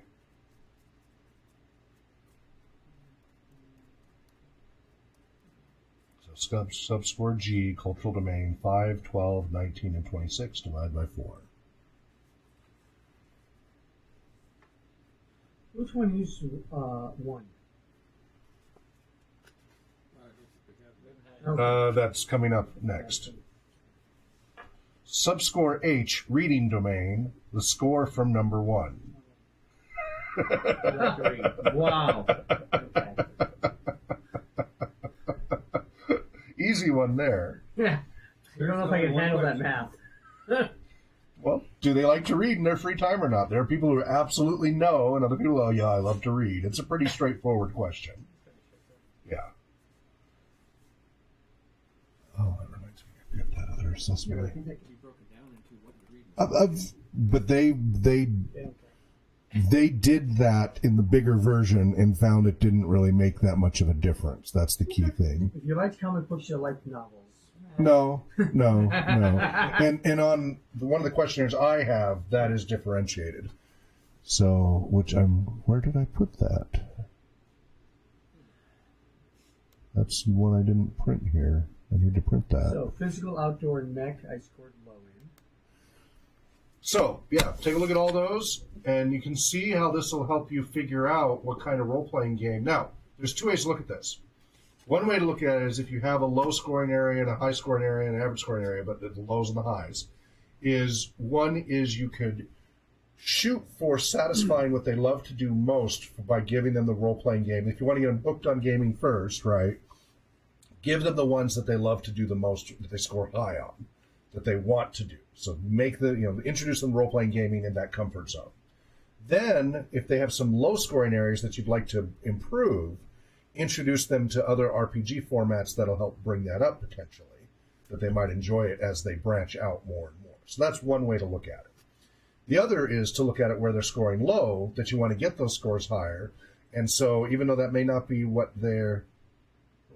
One way. What? I'm saying one way or another because you said, go ahead. Oh, one way or another, I'm going to find you, I'm going to get you. Okay. It's all your fault. So, and that you actually want to target improving those scores, so you're going to try to find the best role-playing game setup that goes for their lowest areas that you hope you can raise up. Okay. Or a mixture where you're going to use some strengths and then try to shore it up. So there's lots of different ways to approach it.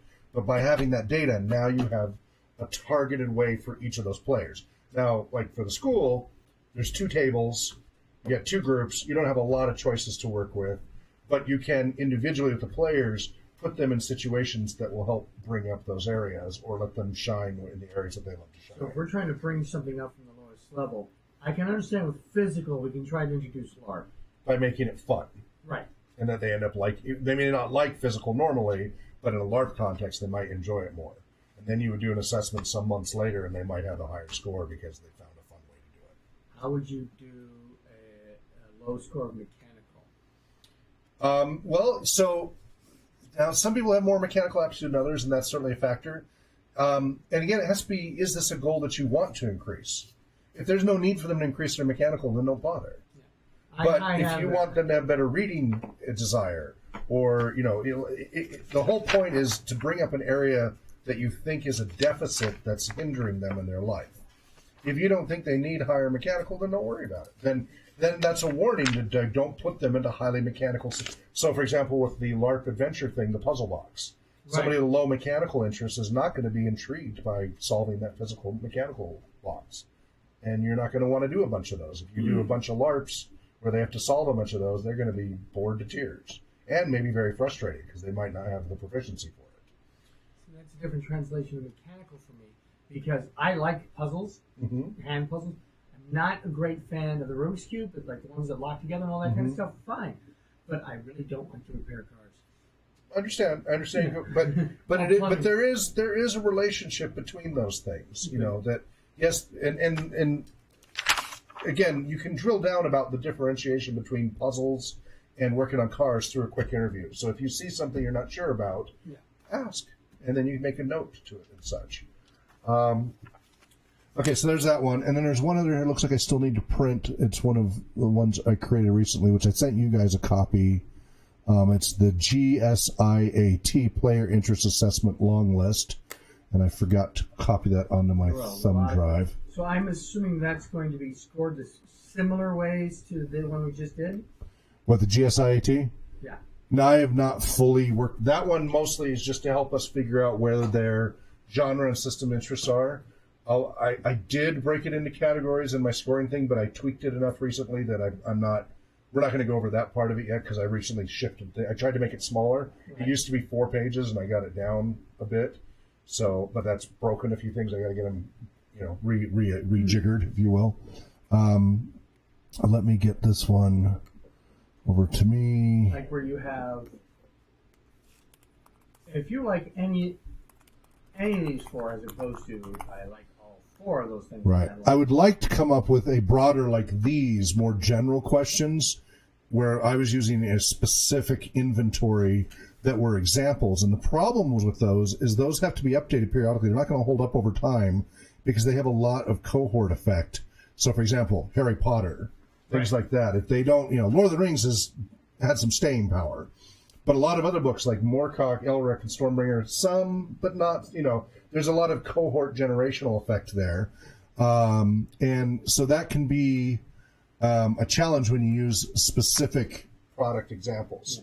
Star Wars and Star Trek, okay, that's inculcated into the culture, but some of the others not so much.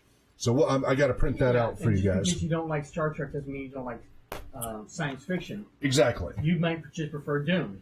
Exactly. And there is space to add your own. Some people have preferences. Different Star Treks, exactly. And I do have it on there. You can circle the things you like and don't like, and that you can actually add comments. It's less about the scoring and more about getting an actual idea of what they like, so that if you have the luxury of picking between Doctor Who, Star Wars, Star Trek, Stargate, Babylon 5, whatever, let's say all sci-fi, and you don't know you just know they like sci-fi, but you don't know which ones they like the most. And you do this, and you go, wow, all of them like Stargate. I'm doing Stargate. That's an easy win. Or, they're all 5 different ones. You're like, all right, which one can I do to satisfy all of them? I'll do something completely different. Whatever. Okay, we're playing groups again. Yeah, but at least you get some kind of informed, instead of just totally guessing randomly, you've got some data to work with, and then you can make an informed decision. All right, John, some of these still need to be collated. Mm-hmm. But if you would pass these around, there's 4 copies, so leave a copy for me, and then each of you should have a copy. And then I got to print one more. What's that? That's a lot of papers. And that's not even the full. That's only up to packet. That's only up to Form 7. I have 15, 18, 19 forms. But we're not doing all of them today, as I said.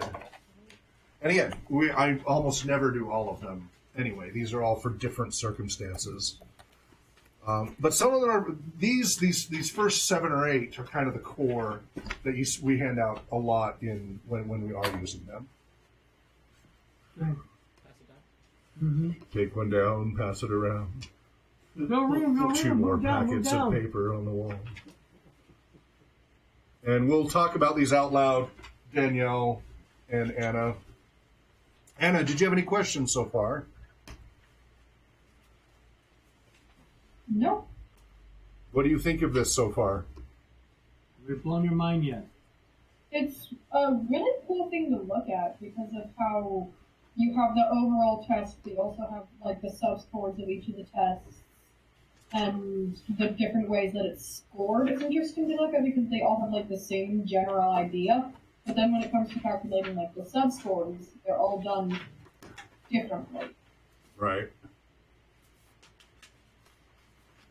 What do you think about that we do this, that we actually go through this kind of process?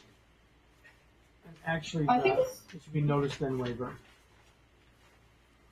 I think it's a really good way, like you said, to figure out what someone's needs are, what someone needs to improve on, what someone already does good on, what someone prefers. It's a really good way to cater the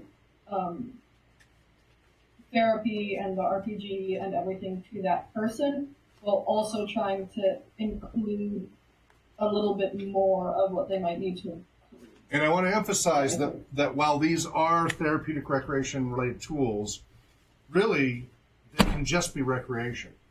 I specifically picked these because these are applicable to just making a better recreational experience. You don't have to use it to target therapeutic goals at all.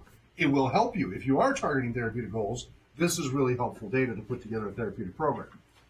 But just even as a GM who just wants to have a better game, so when I was just running recreational games, I put people through these things and got it. And then, so for example, when I had 140 something applicants for that, when I was doing that 2-year study, I needed to figure out which groups I wanted to put them in. So some groups I did a mixture based on I mixed them up in some groups, and others I put like with like to also see what that would do. And basically, and this is it. So much of it is like, well, duh, no kidding. But until you actually do the numbers and start doing it, you don't really know that, because often what's common sense is wrong. And so, for example, the like with like group tend to get along pretty well, but there was a little gotcha there. They tend to get along too much, and you didn't have necessarily as much variety of ideas, and so sometimes they all got stumped. Whereas the groups that had diversity of differences of opinions, because you had the different ways of looking at things, they were a little more successful as a group because of the diversity. Which, I would have liked to again, have had some of the stuff just with previous groups, just because I think we would have gotten into, just purely from a playing and enjoying the game perspective. I think as a GM, I could have tailored things a lot quicker. Right. Because, especially when I was in the military, some of us, we got together because we all happened to know that at this time people were playing role-playing games, and we knew nothing else about each other. And had I known some of these things... Right. I brought in 140-something people I'd never met before back in 2009, 2010, using combination of Meetup and bulletin boards and Facebook, etc. And almost none of them I'd ever met before. Yeah. So I knew nothing about them, their play styles, their interests, or anything. And so I gave them a pretty thick packet. And one thing I discovered is gamers don't mind filling out paperwork, unlike a lot of other populations, because what do they do all day long when they're playing a tabletop role-playing game? Yeah. Filling out paperwork. And so some of them actually found it to be fun, like going through the assessments and such. They're like, well, this is kind of cool. It's kind of a game. Yeah. So it's like, okay, that's one way to look at it. I like your attitude. I would think this would be a valuable tool for people at conventions. You to kind of break up some of the tension that arises when assumptions are made. Yep. I guess the best way to put it. All right, here's this also has to be. So the one this last one I'm adding here is the player interest assessment. I also call it the GSIAT, which is the Genre System Interest Assessment Tool. This is a homebrew. It is in very rough state. It has zero testing for validity, reliability, etc. But I have found it useful in just going, oh, what do you guys want to play? You can always just do this verbally, but this helps jog people to think about things they might not think about otherwise. So this is the thin pack? This is a small pack. This is not a big pack. You thought it'd be for season, didn't you? No. And, More paper. I know. You sorted already? There's 3 copies, so they're in pairs. Yeah, I already sorted them, so give them 2. Okay. This is your pile. Okay, thank you. That's so I can make any corrections come across. Alrighty then. So first, you'll notice they're all numbered by form number. So first we'll start with. Except that one's form 7 is wrong, so that's wrong. I have a colored marker. Thank you. That's supposed to be form 0. So the one that says RPG Research New Participant Intake Checklist is where you want to start with first. And so it has a checklist of 15 things. Number 1 is contact information. This is what would be in a packet. You just make sure everything's there, right? It's just your checklist of paperwork. Okay. Page 1 should be RPG Research New Participant Intake Checklist. Numbers Which 1 is to 50. form 0 is what it's supposed to be, and I've got the form number wrong because I copied and pasted there and forgot to fix it. So where is? Oh, that's down here up top. Upper right hand corner, yeah. It's supposed to be form 0, and I'll fix that. So, contact information would be the first one. Number 2 is waiver of liability for belongings, parking lot, etc. I have different versions for different locations. Nice. Number 3, agreement to confidential use of demographics information. Number 4, standard demographics questionnaire, non-gaming information. Number 5, gaming-related demographics questionnaire. Number 6, code of conduct agreement. Number 7, recording of audio, video, and use of likeness waiver. Number 8, optional house rules overview when applicable, varies between groups. Number 9, optional assessment tools. 9A is the LRI, 9B is the LIM, 9C is the CAT, 9D is the GSIAT, 9E is playstyle. I don't have the 9E in here. Okay, we need to go back. You've got a checklist right in front of you. Where do I have a checklist? Oh, this is a checklist? This is the checklist that I'm reading from. Okay. This tells you what order we're going to go through. I'm trying to keep up with you. You don't have to. Number 10, optional registration sign-up form for participation in future RPG research studies. So these I'm not even including. These higher numbers aren't even included in this printout. Number 11, participant evaluation form to be used at the end of each session before leaving. I'm revamping that. I got to get that to you guys ASAP. So that is, you give that out at the end of every game session to your players and get feedback from them. It's a little longer version than what you get at Spark. Very important to use that one. Number 12, player character sheet. Number 13, equipment checklist, check-in and check-out, so dice, pencils, what have you. Number 15, ADA compliance and accommodations notice. Number 15, for youth, parent, guardian, permission release form. So that's a typical packet. Again, the exact order number can vary from packet to packet, but that gives you a general idea of what a lot of these packets can contain. Some of these contain up to 20 items. So notice of video and audio recording game sessions, that's Form 7. And waiver of audio, video recording and use of likeness, that's not a separate form, that's part of the same form? That's the same one. Notice and waiver. Yeah, so looks like page numbers what you're missing on that. I got to fix page numbers. So participant intake contact information form. Pretty straightforward. What role are you in? Are you a player, observer, game master, volunteer, or researcher? Your name, last name, primary, secondary email, primary, secondary phone, what you prefer to use, mailing address, postal code, year of birth, month, day. Then the identification and social security number stuff, that's if it's very specific. Like if we need that kind of data, obviously most of the time we don't need that personal information at the very bottom. But the other stuff we usually want. No gathering social security numbers without a need. Unless we have a need, exactly. So, for example, insurance purposes. Yes. Things like that. But for a study, we don't need it. Generally not. You should not be. Unfortunately, too many studies do. Yeah. All right. Form number 2, release and waiver of liability and indemnity agreement for property and belongings. This one's particularly to this location. This is a real thing. So I've had games down at the office here and elsewhere. For example, somebody's car got broken into and all their stuff got stolen out of it. And that sucks. What can I do?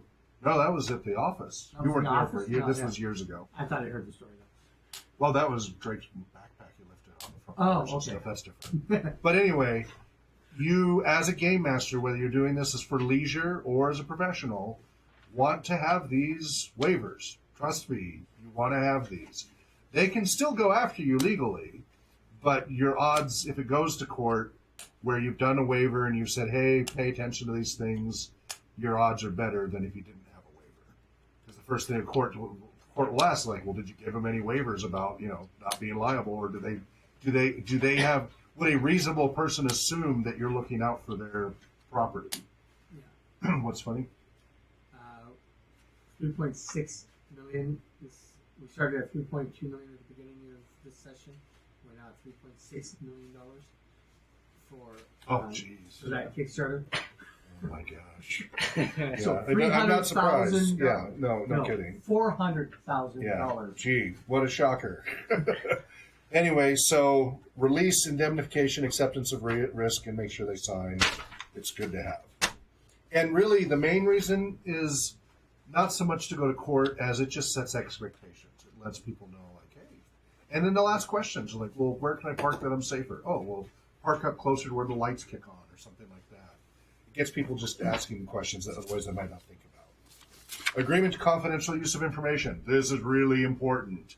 If we are collecting data, what do we do with it? There are increasingly legal issues with this, especially now with the EU really coming down hard. Mm-hmm. Whether it's on a website or here or whatever, if you end up, I work with clients in Europe as well, like over encrypted connections and such.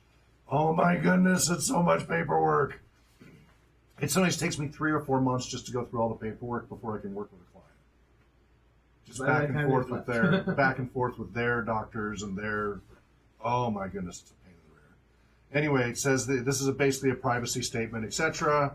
I'm a big advocate for privacy and security and and not giving out our info, and we spell that out very clearly. It's also important because some of this research data is pretty personal. People need to know that, so it's very important to have that if you're collecting data. Standard demographics questionnaire. This is pretty typical. Gender, year of birth, birth state or province, birth country, marital status, children if they have any, if so, how many, employment status, occupations, education levels. Now, I've done something different than you'll see from others on the education levels because I think it does a disservice that people ignore a lot of different levels of education. So I have in here not just high school diploma, but GED or equivalent, associate's degree. A lot of times these forms ignore associate's degree or certificates and various certifications. They ignore them a lot. It's very strange how much they do. Because that's useful info that they're trying to do, even if they haven't gotten a full bachelor's. If they've got some extended education beyond high school, that's worth knowing. In tech, you don't need a bachelor's degree. You do need certifications. Yeah, but a lot of people who gather these information are academics, and they just they're clueless. If you don't have a bachelor's degree, you must not be working. Right, they're plebes, yeah.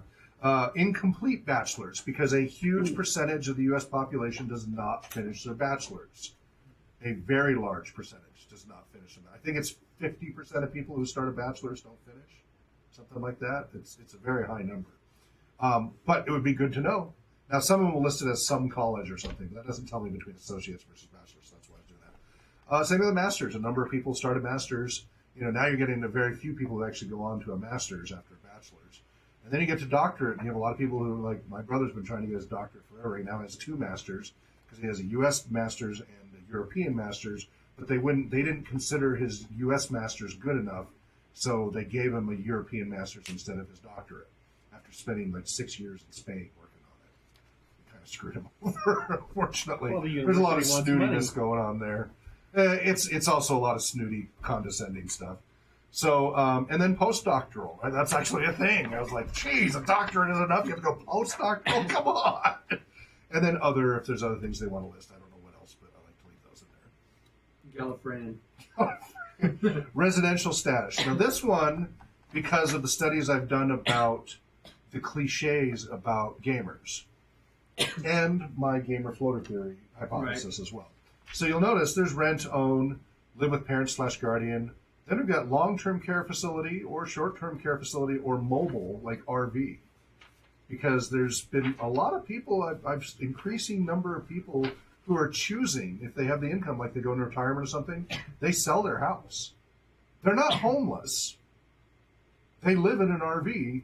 They have a PO box somewhere, and that's their home. So, but it's a short-term, or they are in short-term facilities, so if it's a medical condition or whatever. Then there's homeless, and that includes couch surfing on the streets or outdoors or in a car. Like if they're not an RV, but in a car, sorry, it's homeless. I've been there. I was homeless. Yes, I was better off than when I was on the streets, but I was still homeless. And then if there's other variants in there that they want to stipulate. It's helpful info, just as I said, with the gamer floaters, a lot of them were circling kind of that homeless or living with parents and things like, it was interesting. The ones that came across as the gamer floater types. It was interesting that fit the stereotypes, the negative stereotypes about gamers. Individual income per year. Now, when I've done this online, people just are jerks. Because apparently 90% of the population is millionaires, right? Of the gamer population. Like, oh, thanks a lot, guys. You just ruined that data. But usually when you do it in person, people might fudge a little, but they usually don't fudge a huge amount. They might not circle the lowest tier and bump it up one, but that's okay. Statistically, that's acceptable. And most people, on the average, are going to be accurate about it. And I have had people legitimately answer the $1 million plus range from time to time. So and above that, I don't. Yes. The houses up on the top of the plateau are 900,000 plus. Yeah. So, yeah. Some people are just very motivated to finance their gaming. That's right. I was there. Get some of those donors. Yeah, let's get some sponsorship going. I know. Well, I mean, one guy gave us $1,000 for those kits. Remember, that was one donation. You need to start gamer cookies and go upstairs. Out the door. Gaming related. have the right donor parties. Yes, that's exactly our challenge. Is we don't have the right. We need a broader base of donors. Hopefully, the Seattle Big Give will help with that. So gaming related questionnaires. So this is a very simple version. Now the online version is much longer, as you guys have seen as volunteers. It goes into a lot more detail. But for the paper one, it's just one page. It's just trying to get a general idea of what kind of role-playing games you played in, and if you want to be in the research type stuff. Have you been in public games versus private?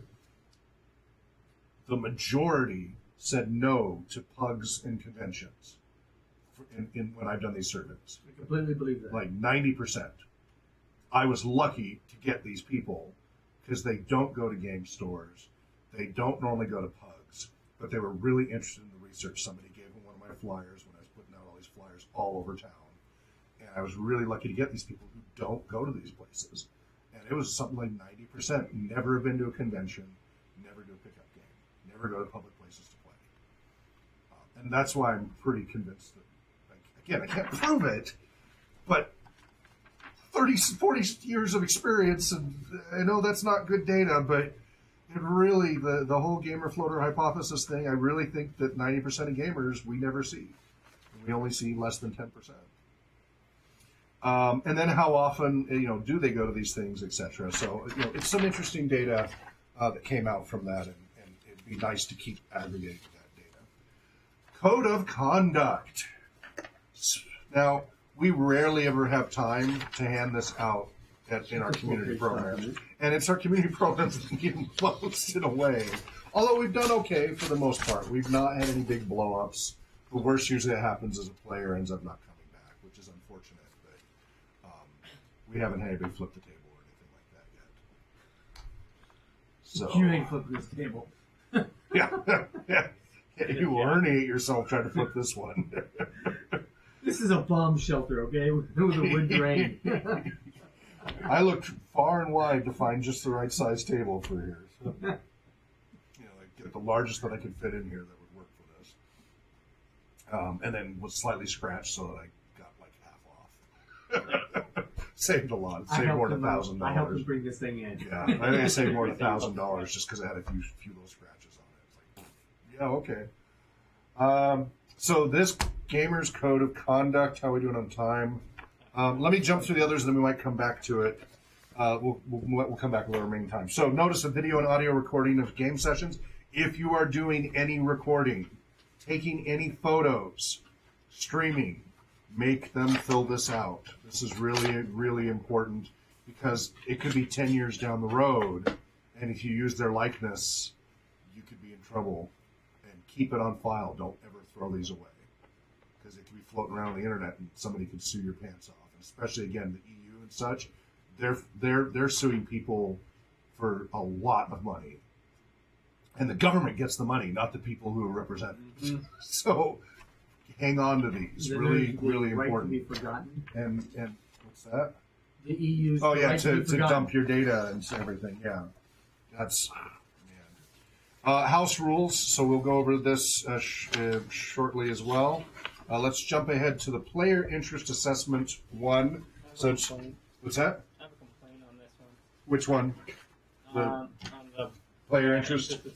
It's called Pokemon Run. Okay. That offends me on a deep level. It does? It doesn't know, but it's Okay, what's it supposed to be? it's Pokemon instead of Pokemon. Oh, did I do man by accident? You did.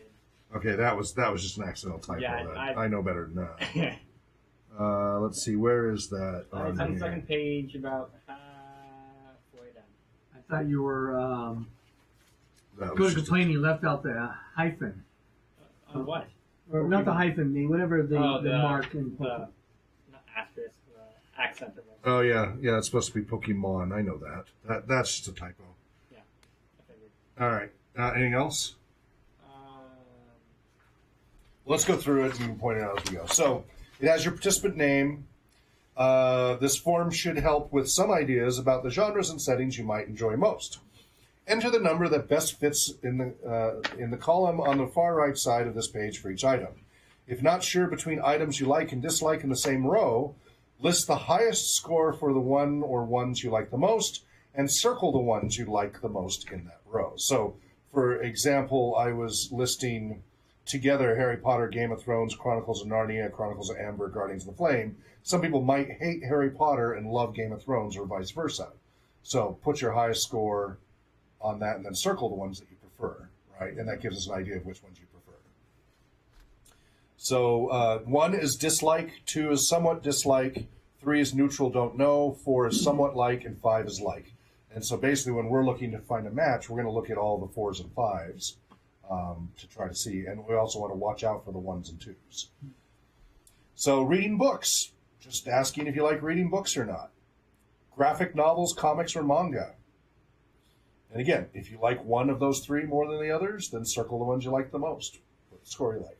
TVs, movies, etc. Radio, audio streaming, etc. Video streaming, YouTube, Twitch, etc. So just getting kind of a feel for how you consume media in that respect. Now, I didn't even bother with newspapers and magazines anymore. That is really becoming passé, even for older groups. Even for our older groups, Well, they're that's because becoming all my passé. magazines I mean, I have a ton of them, but are no longer in print. exactly. Yeah. I mean, Wired still sends me physical copies. They still send them to me for free. I don't know why. They've been sending me for free for 15 years. I don't know, or 10 years or whatever. And I don't know why. I keep getting free subscriptions. I have no idea why. You're a trendsetter. I don't know. Maybe it's because they got published by the Sands Institute. I don't know. I don't know why. It's like, okay, I don't mind. It's free. And I read them occasionally. So then, J.R.R. Tolkien, Middle-earth, The Hobbit, Lord of the Rings, Silmarillion, etc. The reason why I list all those is because people are familiar with those different terms, sometimes often just by itself. They may only know The Hobbit. I haven't really heard of those. They may only know The Lord of the Rings. They may only know Middle-earth. And then Silmarillion is to show that it's beyond just those 2 potentially. Harry Potter, Game of Thrones, Chronicles of Narnia, Chronicles of Amber, Guardians of the Flame, etc. So, again, these are just kind of a variety of fantasy. And again, I do have sections here between fantasy, sci-fi, mystery, action, etc. I don't have them clearly delineated in here. I'll be working on that on formatting because I took it from 4 pages down to 2. So that was a lot of work. So next one, Final Fantasy, Legend of Zelda, Witcher, Skyrim, Elder Scrolls, Dragon Age, Dark Souls. What is that? That's video game formats, right? Kind of getting a feel for that, fantasy video games. Baldur's Gate, Neverwinter Nights, Diablo. What's different about that than the other games that were listed?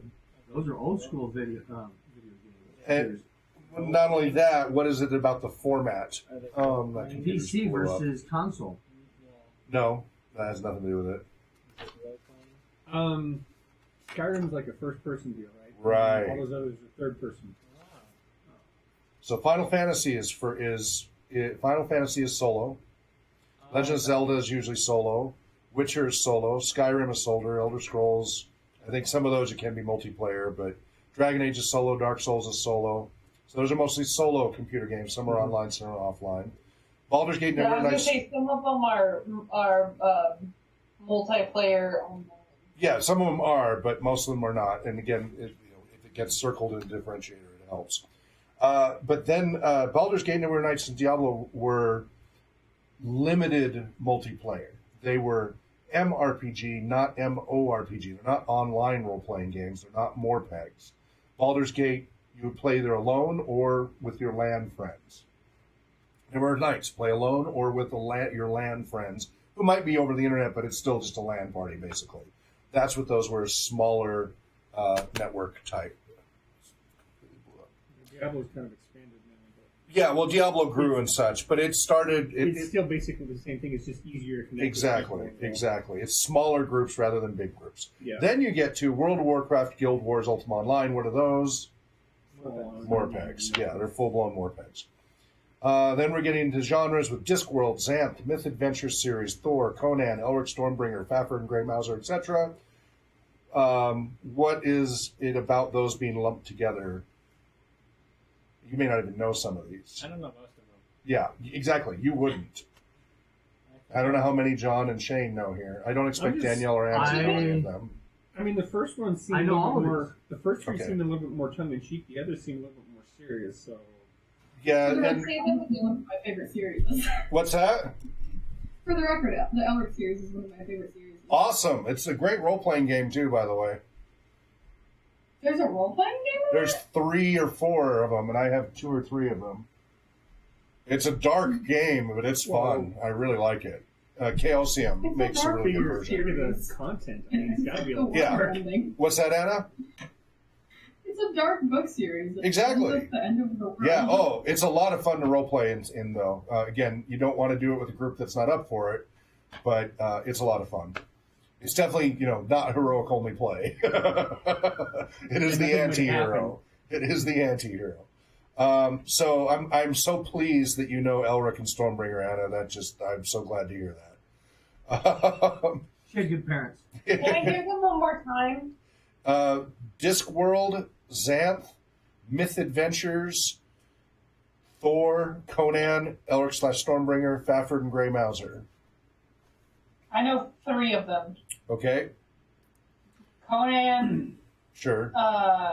first Thor. one, Thor, Thor, yeah. And Discworld. Discworld. Yeah, and we've got, these wonderful pictures from Discworld and such. Errol the Dragon. Anyway, Discworld, some of them are tongue-in-cheek, but that's not the differentiator because the others are not.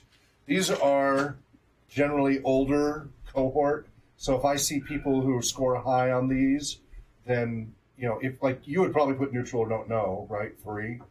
Well, Or if dislike I'm is- supposed to do the one that's highest, I would do somewhat like, but only because of Thor. Fine. Okay. Wait, and then you would circle that and put Yeah. that. Yeah, And Thor's that's it. got a new resurgence. Right, Yeah, exactly. that's- It's had a resurgence. And that's why that's in there intentionally, so at least there's something.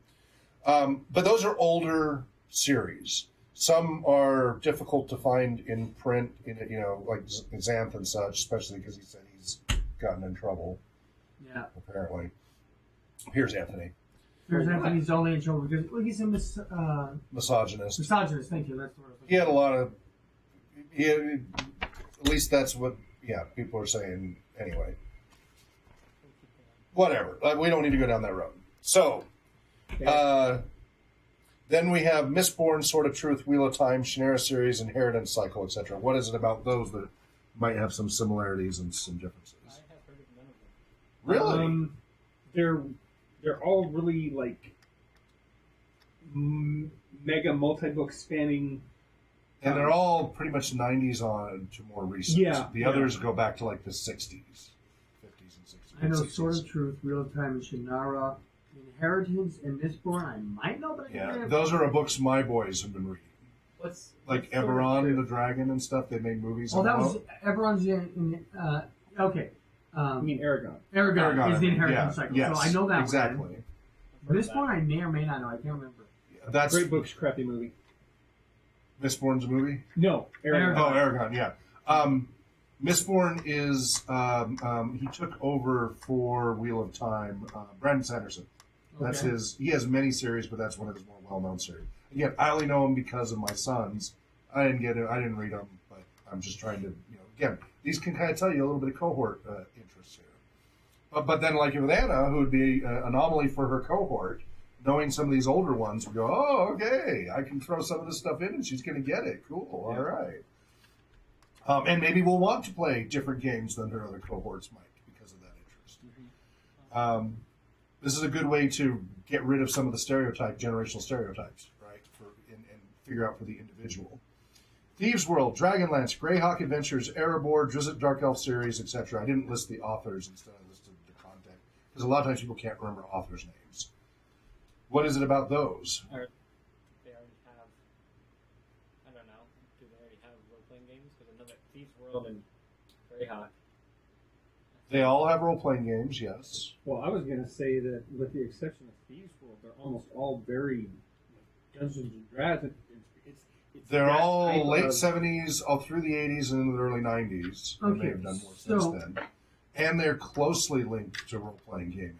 Mhm. Thieves' World is on the outskirts of that, except that there's been a ton of content for it. Did you mean Erebor as in the location in J.R.R. Tolkien's, or Eberron, the setting? Eberron. I meant Eberron.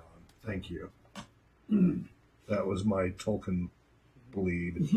Yeah, but honestly, I meant Eberron. What's the other one? I was trying to remember the other one besides Eberron. Faerun. Now it comes to me. Yeah, Faerun is the Dritz Dark Elf series. Yeah, that's what I was trying to... Because, again, we're also trying to figure out settings and such here for people. So, And do you this... mean Faerun or Torah? What's that? And do you mean Faerun or Torah? Torah? Toril is Greyhawk. Alright. I don't even know. Faerun is the Forgotten Realms. Okay, I'm really big on Greyhawk, and I don't know what Toril is. It's the name of the planet. I don't remember that. Huh. Fell out of That's my a head. really obscure reference. But Yeah, that fell out of my head. All right, then next one is King Arthur, Mortdar Tour, Mists of Avalon, Once and Future King. Arthurian legend. All Arthurian legend variations. Oh, wait a minute. Well, you could also Abertoril say is they're the fictional kind planet makes it the Forgotten Realms. But it's Forgotten Faerun, Realms, then. that's Faerun is a continent in Torah, to my knowledge. Okay. So is Tauren Forgotten Realms? Toril is Forgotten Realms. Okay, that's why I don't know. All right. Faerun is the continent on Toril. Okay. Redwall, mice, warriors, cats, secret of Nim, Watership Rats. Down, etc. It's Anthropomorphic. Yes, I- but not I just know. anthropomorphic. Because you notice I didn't list Animal and House. Warriors isn't anthropomorphic. I I did not want to list play that Animal. role-playing game. I did not list Animal Farm. It's not anthropomorphic because warriors isn't. They're just cats. Correct. But they're in the animal. The And key is that Watership Down is Hey, just in rabbit. an they are anthropomorphic animal way. adventures. And there's that series of the owls too. Yeah, I didn't list all of them, but I gave the Yeah, idea. But that's the thing that they Guardians still, of Gahul. Yes. yeah, they have their physical animal form, but they behave at least mentally. All of They're those are- I know. they're not anthropomorphic. They're anthropomorphized animals. Yeah. They're not furries. Yeah, It's a subtle but important difference. Yeah, they're not furries. Oh my Watership goodness. Down Redwall is is. so... Watership Down is brutal. It Oh, is it's the brutal. most brutal It is brutal. fantasy ever. But anyway, it lets you know if people, and a lot of kids get introduced to this in junior high and such. So, yes, What's the next one? on Watership Down. No, Oh, Star I've Trek? never heard of it. What's Star Trek? You'll notice I did not list Star Trek together with Star Wars. Right. yeah, but you put them right next to each other. I did, you They can are. tell. They're like sci-fi adjacent. but I have them separate for scoring intentionally because people are religious about Star Trek and Star Wars sometimes. I'm not, but a lot of people are. And of course, you can get into the different versions of Star Wars and the different versions of Star Trek. I don't care about that in this context. It's really a silly argument because Star Wars happened in the past, Star Well, Trek but- happened in the future. But we don't care about that. We just care about their preferences. This is oh about yeah, them. yeah. Okay. Then there's Doctor Who, Torchwood, etc. Sarah Jane Chronicles, etc. Yeah, those are all Doctor Who's even as the Obviously. Torchwood. But Yep. do you have any other examples of time travel? Well, Stargate's not exactly time travel. Yeah, no, that's multiverse. I actually I do have some time ones later on, alternate realities and stuff. Jules Verne, H.G. Wells, and similar, so really classic sci-fi, 1800s and early 1900s. Defiance TV series, Battlefield Earth, V, Colony. What's similar about all of those? So now we're in a certain category for this. Alien invasion. Yeah, alien invasion, survivalism, oppression, dystopic. But Apocalypse. yeah, sci-fi, dystopic. Star Blazers / Spaceship, Battleship Yamato, Robotech, Battletech, etc. What about those? Giant robots. Wave motion gun, baby. But Wave motion what gun. is that kind of content if people are into that? Well, that's kind of like a It's sort of giant a- robot anime. Yeah, The Star Blazers doesn't have as much the giant robots, though they have the giant people in armor. But I mean they do, but it's a little different than the Robotech, Battletech, etc. well, they hadn't really. But it gotten is that into style of anime, and it's the precursor to what led to a lot of that. Yeah. But the key thing is, if people know that stuff, I'm like, okay, they might really be interested in a Robotech Mech Warrior mecha type thing, Well, so or that style, or anime. I've got anime role playing game. was Anima. Transformers published before Robotech? Because I'm wondering if that was kind of like the Robotech was before Robotech's long Transformers. before. Okay, yeah, I didn't. Decades. Yeah. Yeah, Well, not decades, but It feels many like it. years. Yeah. well, I was just kind of curious, which influenced what, but Yeah. Babylon 5, Dune, and Blade Runner, and I forgot to put ETC on that. These were kind of miscellaneous. At this point, I was trying to shrink my list down, so they're not really connected other than they're sci-fi. And they're more complex sci-fi. Blade Runner is more one-shot generally, but I was going to say Blade Runner and Dune, they focus a lot more on political stuff. well, no, that's Babylon 5. Yeah. Babylon 5 is all political. You said Blade Runner and Dune. No, sorry, I meant Babylon 5. Babylon 5 and Dune are very political, and Blade Runner again. I'm just trying to squeeze. I was trying to squish in some of these, but yeah, and Babylon 5 is my favorite sci-fi, hands down. Red Dwarf, Hitchhiker's Guide, etc. Now, what is that? Those are funny. Silly, yeah, silly sci-fi. Those are streamable. Yeah, those are silly sci-fi. And there is a role. I have the Red Dwarf role-playing game. I want to play the cat. And one of the early computer-based games was Hitchhiker's Guide to the Galaxy, shortly after Zork, back in like 1982 or so. Yeah. Hitchhiker's Guide to the Galaxy, the video game. It was a text-based game with a bunch of gibberish that you wake up with. It was a computer game. It was a computer game, yeah. Stargate SG-1, Atlantis, etc. That's the whole SG universe. That's just that whole thing there. Fringe, Lost, etc. What's that? That's the weird science. Parallel realities, alternate realities, those kinds of things. Firefly Serenity, Confusion. What? That's what that is. What? It's confusion. Why is it confusion? Lost.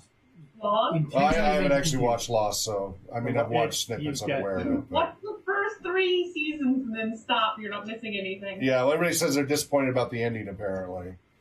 So, Firefly Serenity, Battlestar Galactica, The Expanse.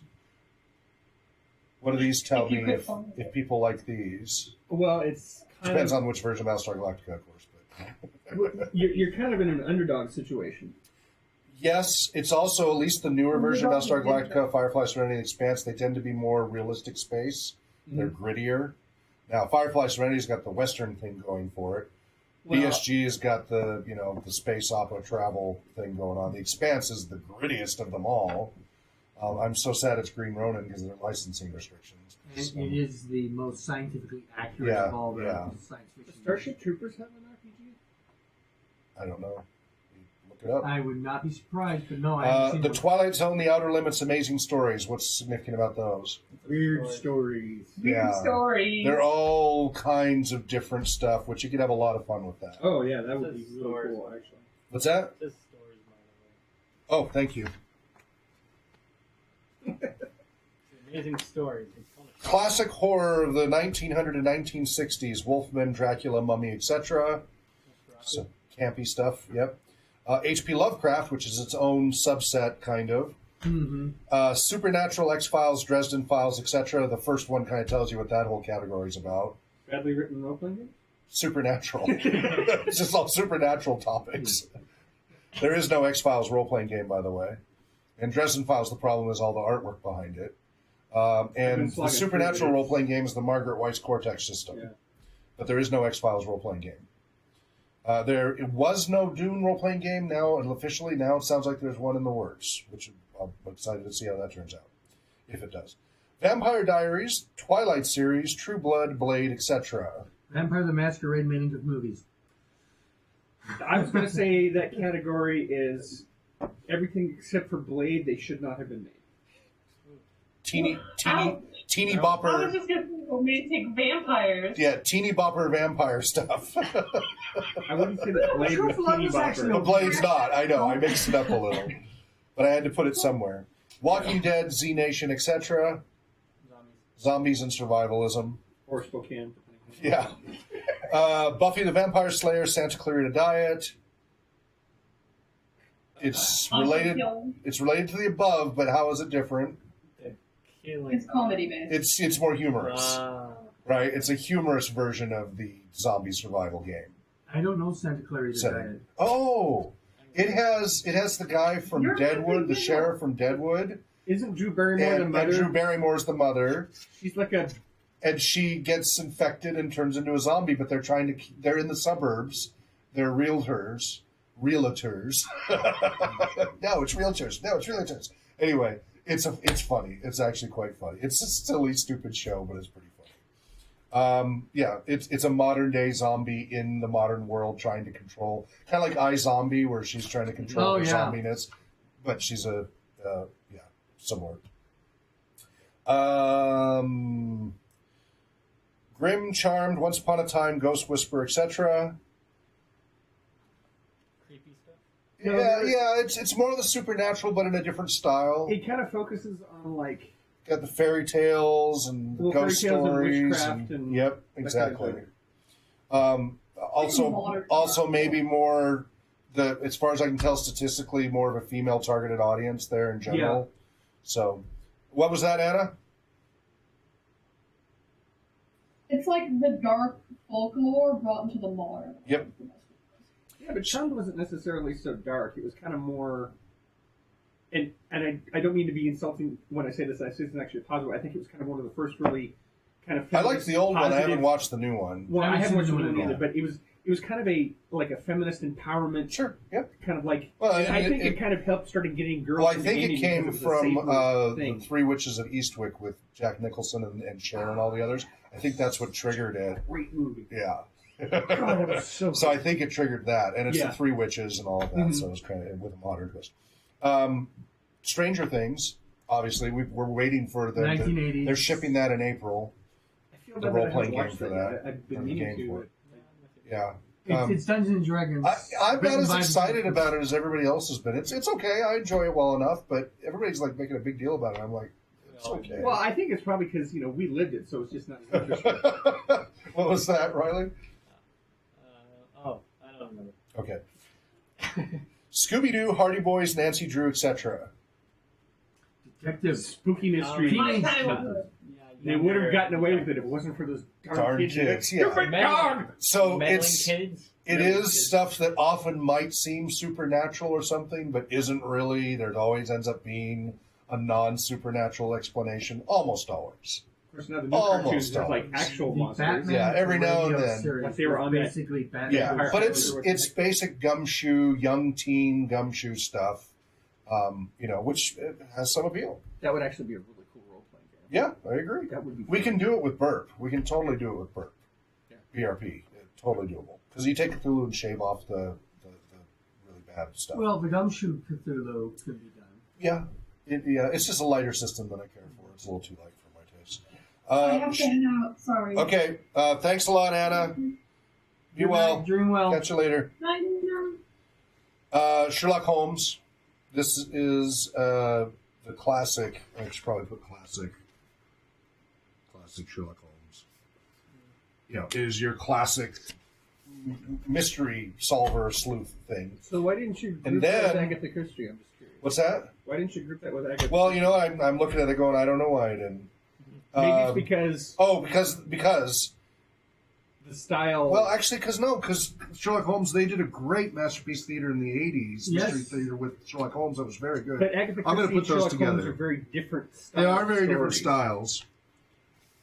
They are very Roll different was styles, closer and to then maybe Sherlock. that's why. But I Yeah. think putting them together would be okay. They can just circle them. NCIS, CSI, Law and Order, Criminal Minds, etc. What is that? Police procedural. Police procedural, law, legal procedural, all of that. Lethal Weapon, Castle, The Rookie, Elemental, Hawaii Five-0, FBI, Chicago Fire, 9/11. See, I would have called I don't those. know. Funny police procedural. Yeah, I was gonna say more comedic. Not all No, funny. no. They're not all funny. They're actually more action-oriented. Well, the original Hawaii Five-0 was a lot grittier. It was, but It's the Hawaii current 50. one. Yeah, What? 5-0. I know, but I thought it was like a hyphen. I don't know. Well, and isn't the new one? Don't they like? I think they actually spell it out. five. Yeah, I think they do. I'll fix that. Anyway, they're more action-oriented. They may have more humor, whatever, but they tend to be a little more action-oriented than the other procedural ones. And though they may use procedural stuff, they tend to have more action. House, Grey's Anatomy, ER, Scrubs, etc. Medical procedure. Yep, Medical procedural. you got it. Beach it. Mad Max, Road Warrior, etc. Car Wars procedural. Awesome random kit.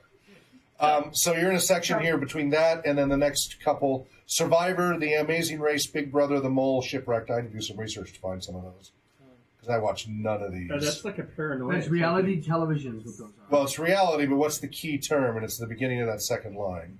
Well, they're competitive. Survivor. Yeah. So if you're looking for a role-playing game, so I'm looking for who would be interested in Twilight 2000. Oh which is a survivalism, military, things of which I get into a little bit later here. Definitely. So, but the survivalism type game. Yep. So a grittier survival game. If they like these things, then you're going to want to put more gritty survivalism in your game, potentially. The Grand Tour, Top Gear, how things work, how things are made. So this kind of ties in with we were talking about the mechanical stuff. You know, it may not be about fixing things, Top but Gear, the knowing role-playing this stuff. game. Well, Grand Tour, they go on these crazy adventures, so all the time. but like if you play BattleTech, the role-playing game. Well, this all ties in with Car Wars too. So. Yeah, but in BattleTech, the role-playing game, your tech, the person who fixes everything when you Yep. come back from battle, very important, integral part of your party. So they could play the fixer guy there. Yep. And Oh, my battery's low. That's why it's not charging.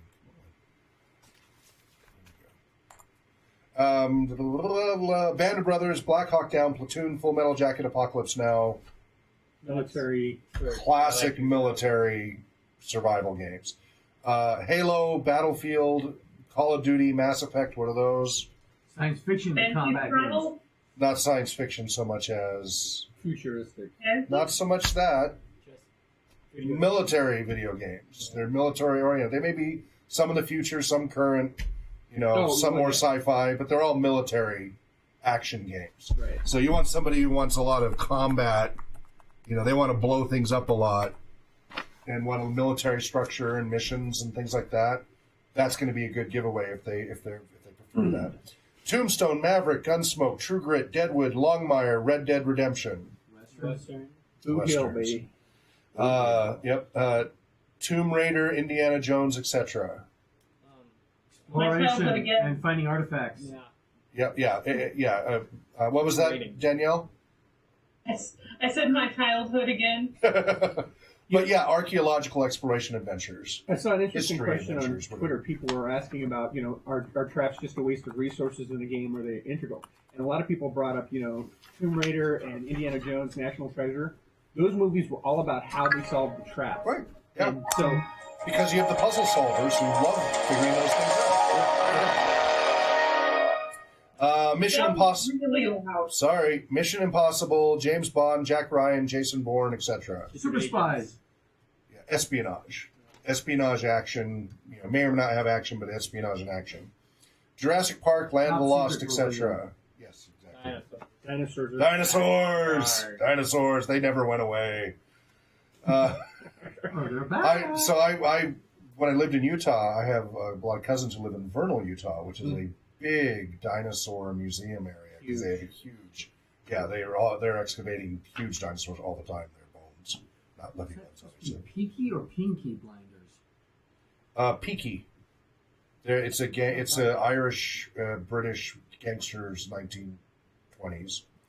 Peaky, the Peaky Blinders.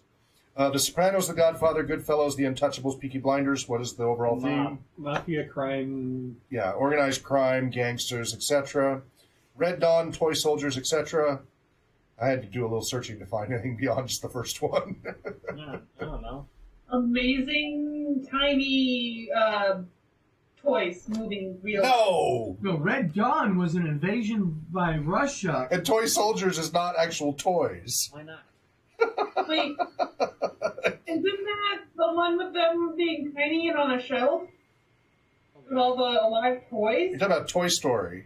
No, there's No. a toy No. soldier one with that. Oh, it's a different one. Anyway, the whole point is Red Dawn. America's getting invaded. You are young folk or just average folk who now are trying to fight for survival. Twilight 2000 was based heavily on Red Dawn, the premise of Red Dawn.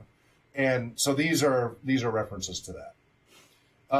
Mythic Greece / Rome, that's obvious.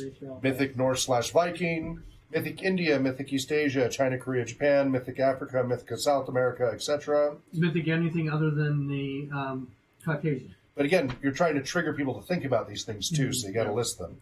Man in the High Castle, America, The Handmaid's Tale, Occupied Humans, SSGB, etc. Alternative history. Alternative history, yeah. Alternative histories, parallel realities, kind of similar to Fringe, but it has a very specific alternative history, exactly. Cyberpunk, The Matrix, Hackers, Mr. Robot, Girl with Dragon Tattoo, War Games, etc. The first word. The How first to get word. invaded by the CIA. Yeah. First one is Cyberpunk. Steampunk, League of Extraordinary Gentlemen, Golden Compass, Wild Wild Wild West, etc. First one is steampunk. Now, I'm really hard to find a lot of resources on steampunk. Like, there aren't a lot of shows, movies, or books. There's a fair number of books. There's really not that much steampunk media out there. There's a There's a lot of fan-based stuff, but not mainstream. I think part of the problem is some good ones out there for the steampunk genre. Because I was one of the best ones? I was trying to find like compilation best of lists. Yeah. Not much. One of the best ones is Chinese. It's called Tai Chi Zero. Oh, okay. It is a kung fu / steampunk movie, and it's awesome. Okay. Well, the newest version of Around the World in 80 Days with Jackie Chan. Yeah. They That would be- incorporated some of that. I mean, Cool. it was mostly slapstick, and of course Jackie Chan All brought right. martial I arts wish into it. Dan was here for this next section. Superman, Wonder Woman, Black Panther, Spider-Man, the Hulk, Supergirl, Smallville, etc. So my concern is I really don't know superhero stuff well, so I'm worried that I stuck stuff together that didn't belong together. You did. Like You did. DC and Marvel, Well, and no, I like, why can't. are there two different ones Yeah. Two different ones of what? of superheroes? There's 3. There's a whole bunch. There's like 5. Oh my gosh. Well, some are DC, some are Marvel. Okay. Some are actual superheroes. Some are supporting superheroes, like Agents of S.H.I.E.L.D. Like some of them. So Batman. Again, this is my outsider perspective. Batman, Iron Man, Captain America, Avengers, Agents of S.H.I.E.L.D., Guardians of the Galaxy. They're Guardians of the Galaxy. I'm not so sure about, but the rest, they're not so much superheroes as technology and money and resources and government, and they may be talented and such. Captain America is basically a mutant. He was given super serum to become what he is. Avengers is a group of superheroes, which includes Captain America. Okay. Agents of S.H.I.E.L.D. Well, I know Agents of S.H.I.E.L.D. fairly well. They're all average people with, above average people, but they're not superheroes. They support the superheroes. And Guardians of the Galaxy Is are a sci-fi. aliens. Yeah, they're aliens, which didn't Including really the fit humans, the isn't Superman, it? Wonder Woman classic gold era, whatever. So I was just kind of separating that. And we got Green Lantern, The Flash, Aquaman, Green Arrow, Hawkman. I think that's all DC. Right, that's why I was trying to separate it. Then you got X-Men, Wolverine, Fantastic Four. They're the kind of those group ensemble ones. Well, Wolverine's a single, but he's Right, a member but, of the but X-Men. he's part of the X-Men, exactly. Teen Titans, Mega Man, Pokemon, Yu-Gi-Oh!, He-Man, Thundercats, Full Metal Alchemist, Teenage Mutant Ninja Turtles. So animated shows, younger. There may be some superheroes like Teen Titans and such, but it's a whole variety of generally younger. Although the original Teenage Mutant Turtles was not younger, but you know what I mean. What I do you- think that it would do better justice if you were, So to instead of divided between Marvel and DC, even though those are the two main guns, you distinguish it between gritty, so almost anti-heroes or... No, because then heroes. that gets me into 6 different time periods that I have to break it into. I researched that, and I'd have to break it into 6 different eras.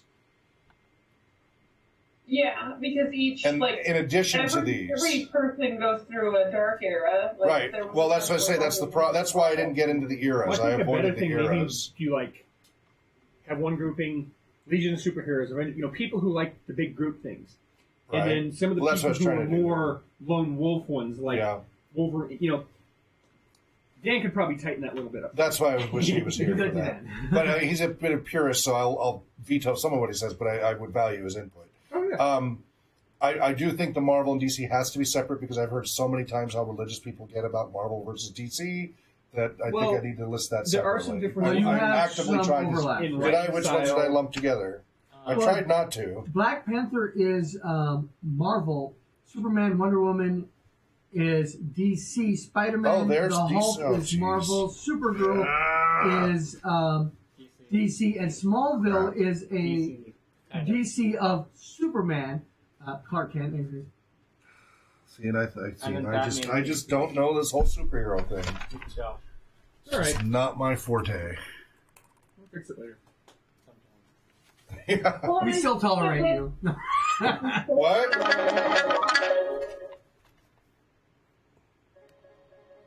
Hurry this up. What'd you say, Danielle? I We're said already because over. of the circling, I still think that the grittier versus the lighthearted versus the targeted towards kids versions might be a better Okay. way to go. And originally, I had it broken into about 10 different lines, but again, I was trying to shrink this down to 2 pages. This was 4 pages. But I know that area needs a lot more work. Prehistoric, just anything. So that now we're getting a whole history section. Prehistoric. Before 5000 BC, that's kind of prehistory, but it's also, there's a little bit there. Then I just have different historical periods. 5000 BCE through 500 BCE, 500 BCE through 500 CE, 500 CE through 1500 CE, 1500 CE through 1800 CE, 1800 CE through 1900 CE, and 1900 CE through 2000 plus CE. So for those who are more history buffs in certain time periods that they're interested in, I have pieces for specific time periods. We've got the Romans and the Greeks, and it doesn't have to be mythic. It can be more historic periods. Tokugawa era 1600 Japan versus the Meiji era 1800s. World War II, things like that. There's just a whole bunch of them. And I have a whole thing down at the bottom that says not listed but would like to list, so they can do that. Here was some. Downton Abbey, War and Peace, Outlander, and Call of the Midwife. Why are these all similar? These are all similar. Downton, not downtown Abbey. Downtown. How's it spelled? Just get rid of the second W. Oh, okay. All right. Downton Abbey, okay. They're British Which stuff, I haven't but watched either. Nope. War and Peace is Russian. What is it about all of them? They're historical. They're specific genre. Close. You're in the right category. They're not It's pure historical because fiction. Outlanders, period. They call them. So all of these are called, like if they're put into movies and shows, they're called costume dramas or period pieces. Yeah.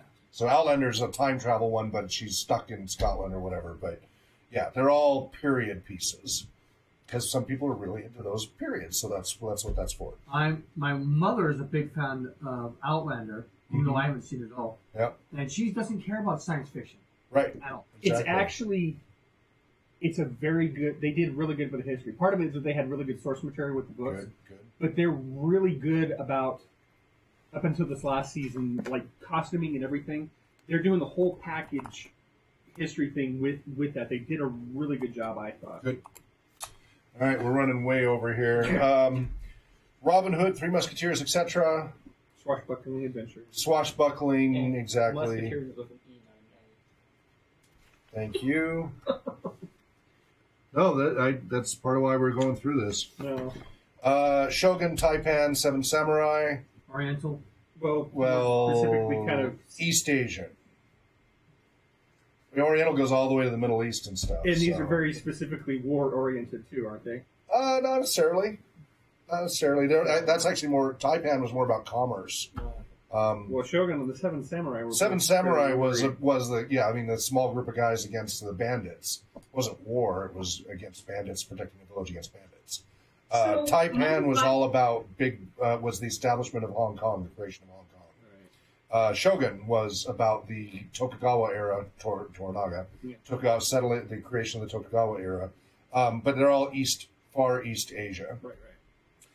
Rick and Morty, South Park, The Simpsons, Futurama. Mature, comedic, Mature. animated. Mature. I would not use the word mature. I mean, okay. Adults only. Immature, And but South Park immature, is yes. barely animated.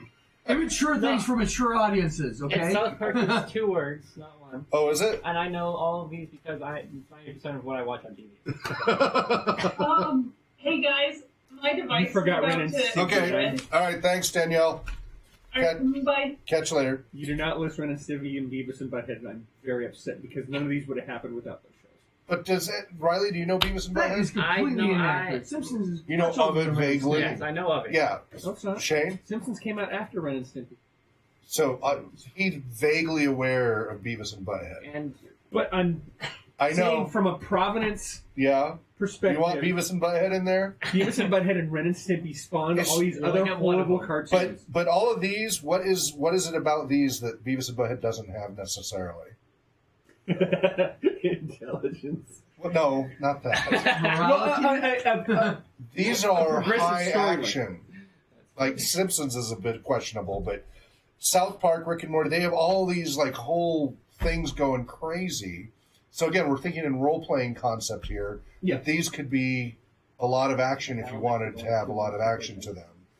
Beavis and Butthead, the two of them get in trouble, but they don't really. I think it was mostly stuff. MTV was trying to find a way to make fun of music videos without getting in trouble. Well, that's what they did at first, right? They just sat there making fun of the music videos. That's how Beavis and Butthead started. Couch fishing. Yeah. Anyway, but they didn't. They're not like these. Where Rick and Morty. Oh my goodness. Oh yeah. Yeah. There's a That's South Park. Oh my Rick goodness. and That's Morty Simpsons. And versus Futurama. D&D. So anyway, you get the idea. These all have good adventure ideas. Like you could do a lot of adventures with these. There's a Rick and Morty Dungeons and Dragons comic book. Okay. Have you ever seen Steve Jackson's tune? Yes. Is it still in print? I don't know if it's still in print. Look it up. But That'd be great It if it was is. fun. I mean, you could do any of these. Sure. And that's the intent. Mahabharat. You know what the Mahabharat is? There's multiple ways to spell it. Hindu. India. Yeah, it's mythic India, but it's their Bible basically, the Hindu Bible basically. And their most popular television show of the early '90s was the Mahabharat. It was a 2-year series. That's very interesting. I might have seen a couple of Epic stuff. Yeah. Tells all the stories of the growth of Hare Krishna and everything else. It's very interesting. I have all of them on DVD. And then just biblical adventures, right? Just if you're into biblical stuff, some people are, and that's fair warning if we want to know if we've got some Christian gamers so that they'd rather do that, you know. Good You to can know. do some really cool adventures out of the I've got Bible, some, though. There's some in the really process. cool stories in there. Oh, yeah. Oh, Fun there's to some play. great epic stories in Fun to there. play. Definitely. Tarzan. I didn't know where else to put Tarzan. Well, it's kind of its own thing. It is kind of its Just own. add George of the Jungle. George of the Jungle. Well, you have George and Jungle, you have Sheena, you have, Mowgli would fit into this. Mowgli? It was the people that were raised in the wild. Mm-hmm. Well, okay, but it's adventures of protecting the wild in the wild. Well, and that's stuff. Yeah. too. It's Mowgli. Yeah. yeah. Well, you Jungle could also Book, kind yeah. of look at it as like man against nature in some Sure, ways. I just Yeah. but not listed, but would like to list as a final blank line that people can put. So Dirty I'll Dirty. put some. I've got ready to fix some of it. It needs further, and this is not a good scientific assessment, but it is a useful assessment. You just keep your copy if you want. Okay. You can keep all of your paper. And I noticed that, I mean, I don't know exactly where it would go, but there's a lack of like anime or Japanese. No, we had. Well, I There's Full had Metal a Alchemist. small set. Yeah, I had Full Metal Alchemist, I Robotech, guess like Pokemon. BattleTech, Pokemon. Yu-Gi-Oh! Yeah. Well, if you really, if you those are- tried to cover Starblazers. the Well, I was width just and thinking, breadth like, of thinking anime, of the. I tried to represent that with Oh. Full Metal Jacket and stuff and Pokemon. and Anime stuff. covers such a broad Yeah, Yeah, they- band. they there's cover so many everything. different types of. So I tried to get that in there. because I mean, it's Without- more like a style of It's a presentation. style Yeah. of all these other genres, exactly. All the other genres, yeah. Anime is not a So genre. we did not get Yeah. to code of conduct and house rules. Okay. So that's for another time, and there's a lot more. But feedback on these, now that you had a chance to go through the assessment tools and all this paperwork. For me, there's a lot of good tools, and we've talked about, some of the stuff before, just, to protect ourselves. There's certain things we need to have in writing, unfortunately. How? But the assessment stuff, No idea. maybe on like a How much lighter of level, this is I would like to being- use that, like, when we go to Uncle's, especially when I have new players, I would like to know what kind of thing they want to run. What And type of role they what like it's to fill. great for is if you're running a campaign. Pugs, it's yeah. really hard. You do not want to bother with an assessment for a pug to this degree. Oh, But no. for a campaign, this is what I did. I was running a minimum 1-year campaign for a dozen different groups. Each one was a different game. Each one. Because I didn't have copies of all the books, so each kit was a completely different game and a completely boxed kit for each group. Once in Waterdeep is basically an assessment for how your players want to run things. Yeah.